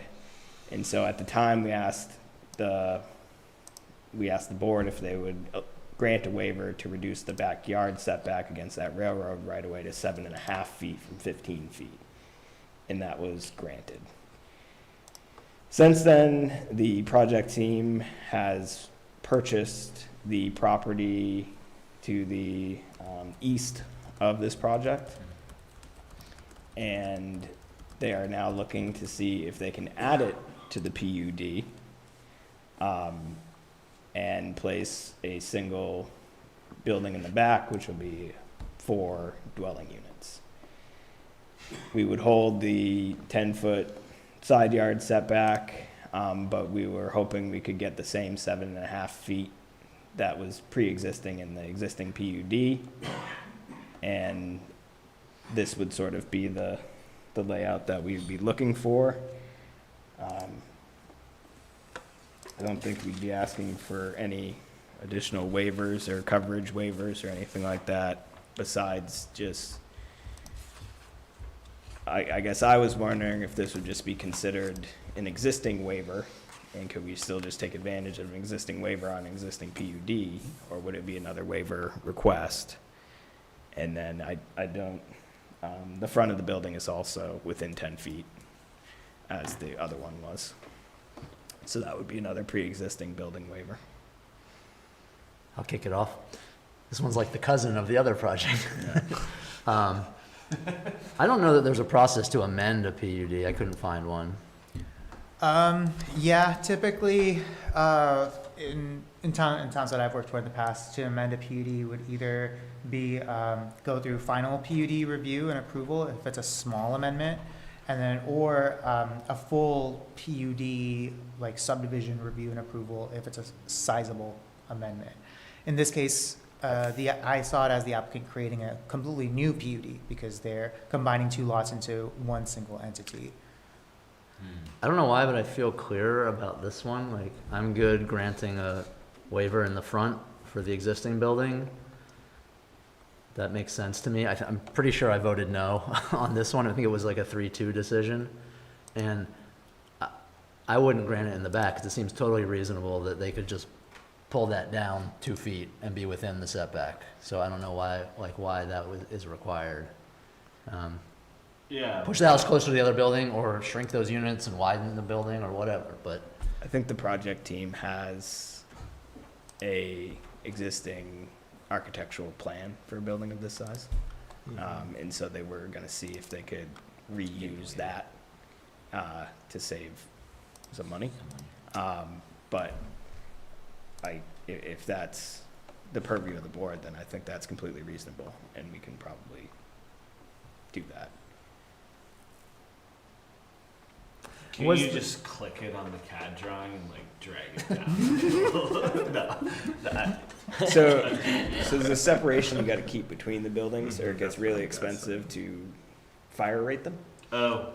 And so that is more of a issue than just probably, that's probably more expensive than rehiring a architect to cut 3 feet off the back of the building and some, I would suspect, but I don't know. Okay. So the waiver's for the other lot, right? And so that's why they're saying, well, we'll just match it. Was the back of the new building here at the same place as the garage or something that was torn down? Is that why? No, the old garage is actually on the railroad property.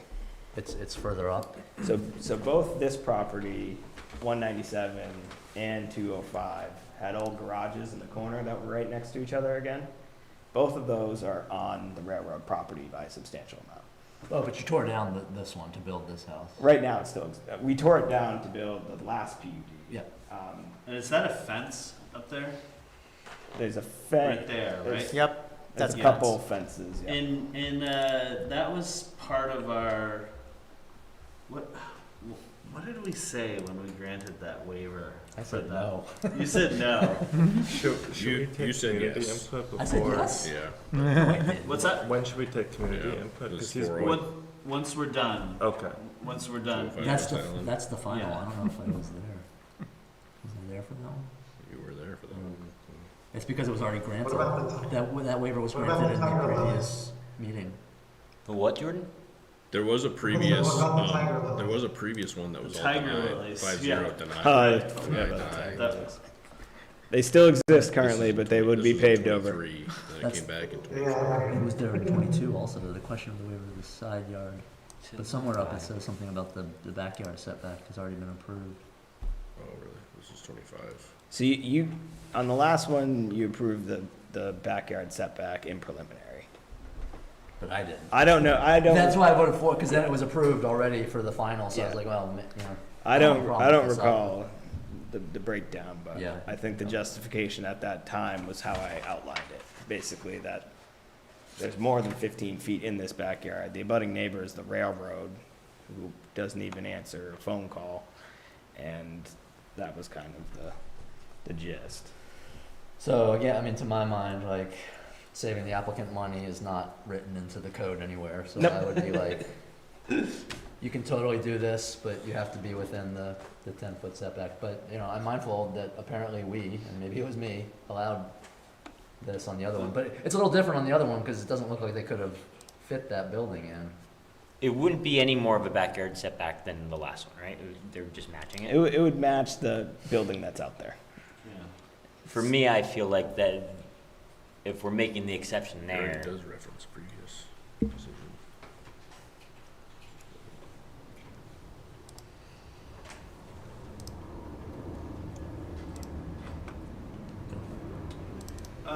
Shall we take, sir, you've waited so long. Let's, please. You only waited 3.5 hours of all the meetings. Yeah, I was gonna be dealing with Champlain housing. oh yeah. Could you sit in front of the mic so that way you get picked up? Sure. Thanks.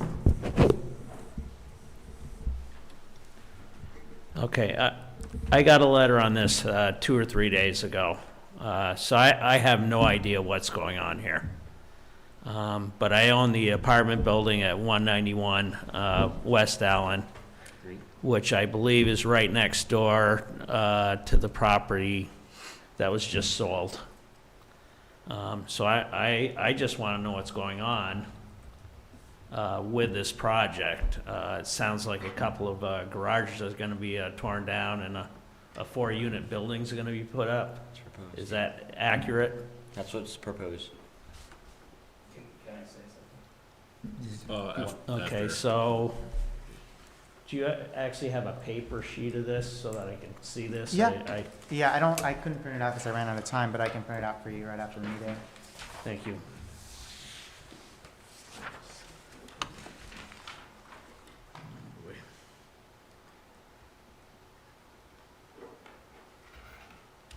Okay, so my lot is not shown on this, obviously. Yes. So. Is that the building, the That's adjacent? 197, that's where the lawyer used to live. So your building you can see, right? 205, yeah, mine's right there. Yeah, 32 for that. It's over half foot. So it's gonna be I right back think I'm there, right it's too. gonna be, I like to think I was too. I remember the deliberation being like, so how big is this lot right you're a here? property owner. Right. Well, So what is is that that, about in a the tenth railroad? of an acre or so? It's not in, but it's like, it's abutting the railroad. It's of the setback. That's, Encroaches into the setback that's adjacent to the railroad. I see.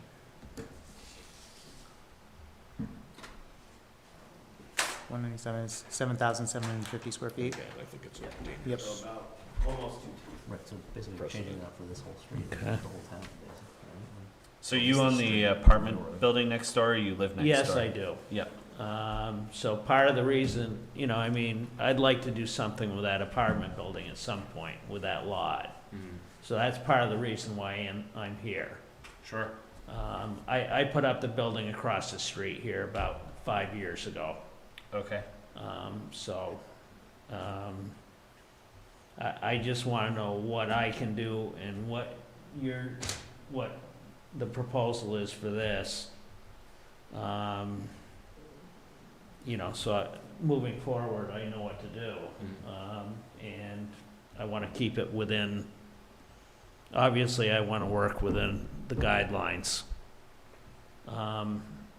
Are they going to be all 1-bedroom apartments, 4-bedroom? What are they going to be? What's the square footage of the building? That kind of thing. Sure.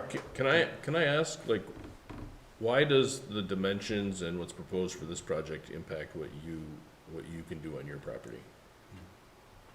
Well, exactly. I'm just trying to figure out what I can do on my property. You're here for kind of information, just understanding. To see Yeah, other I'm not, Yeah. I'm not negative against this project whatsoever. I see, I understand, yep. the way I look at it,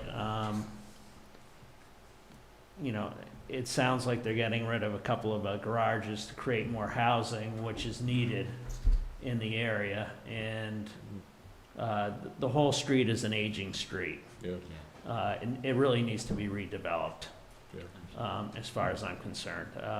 There's a lot of houses that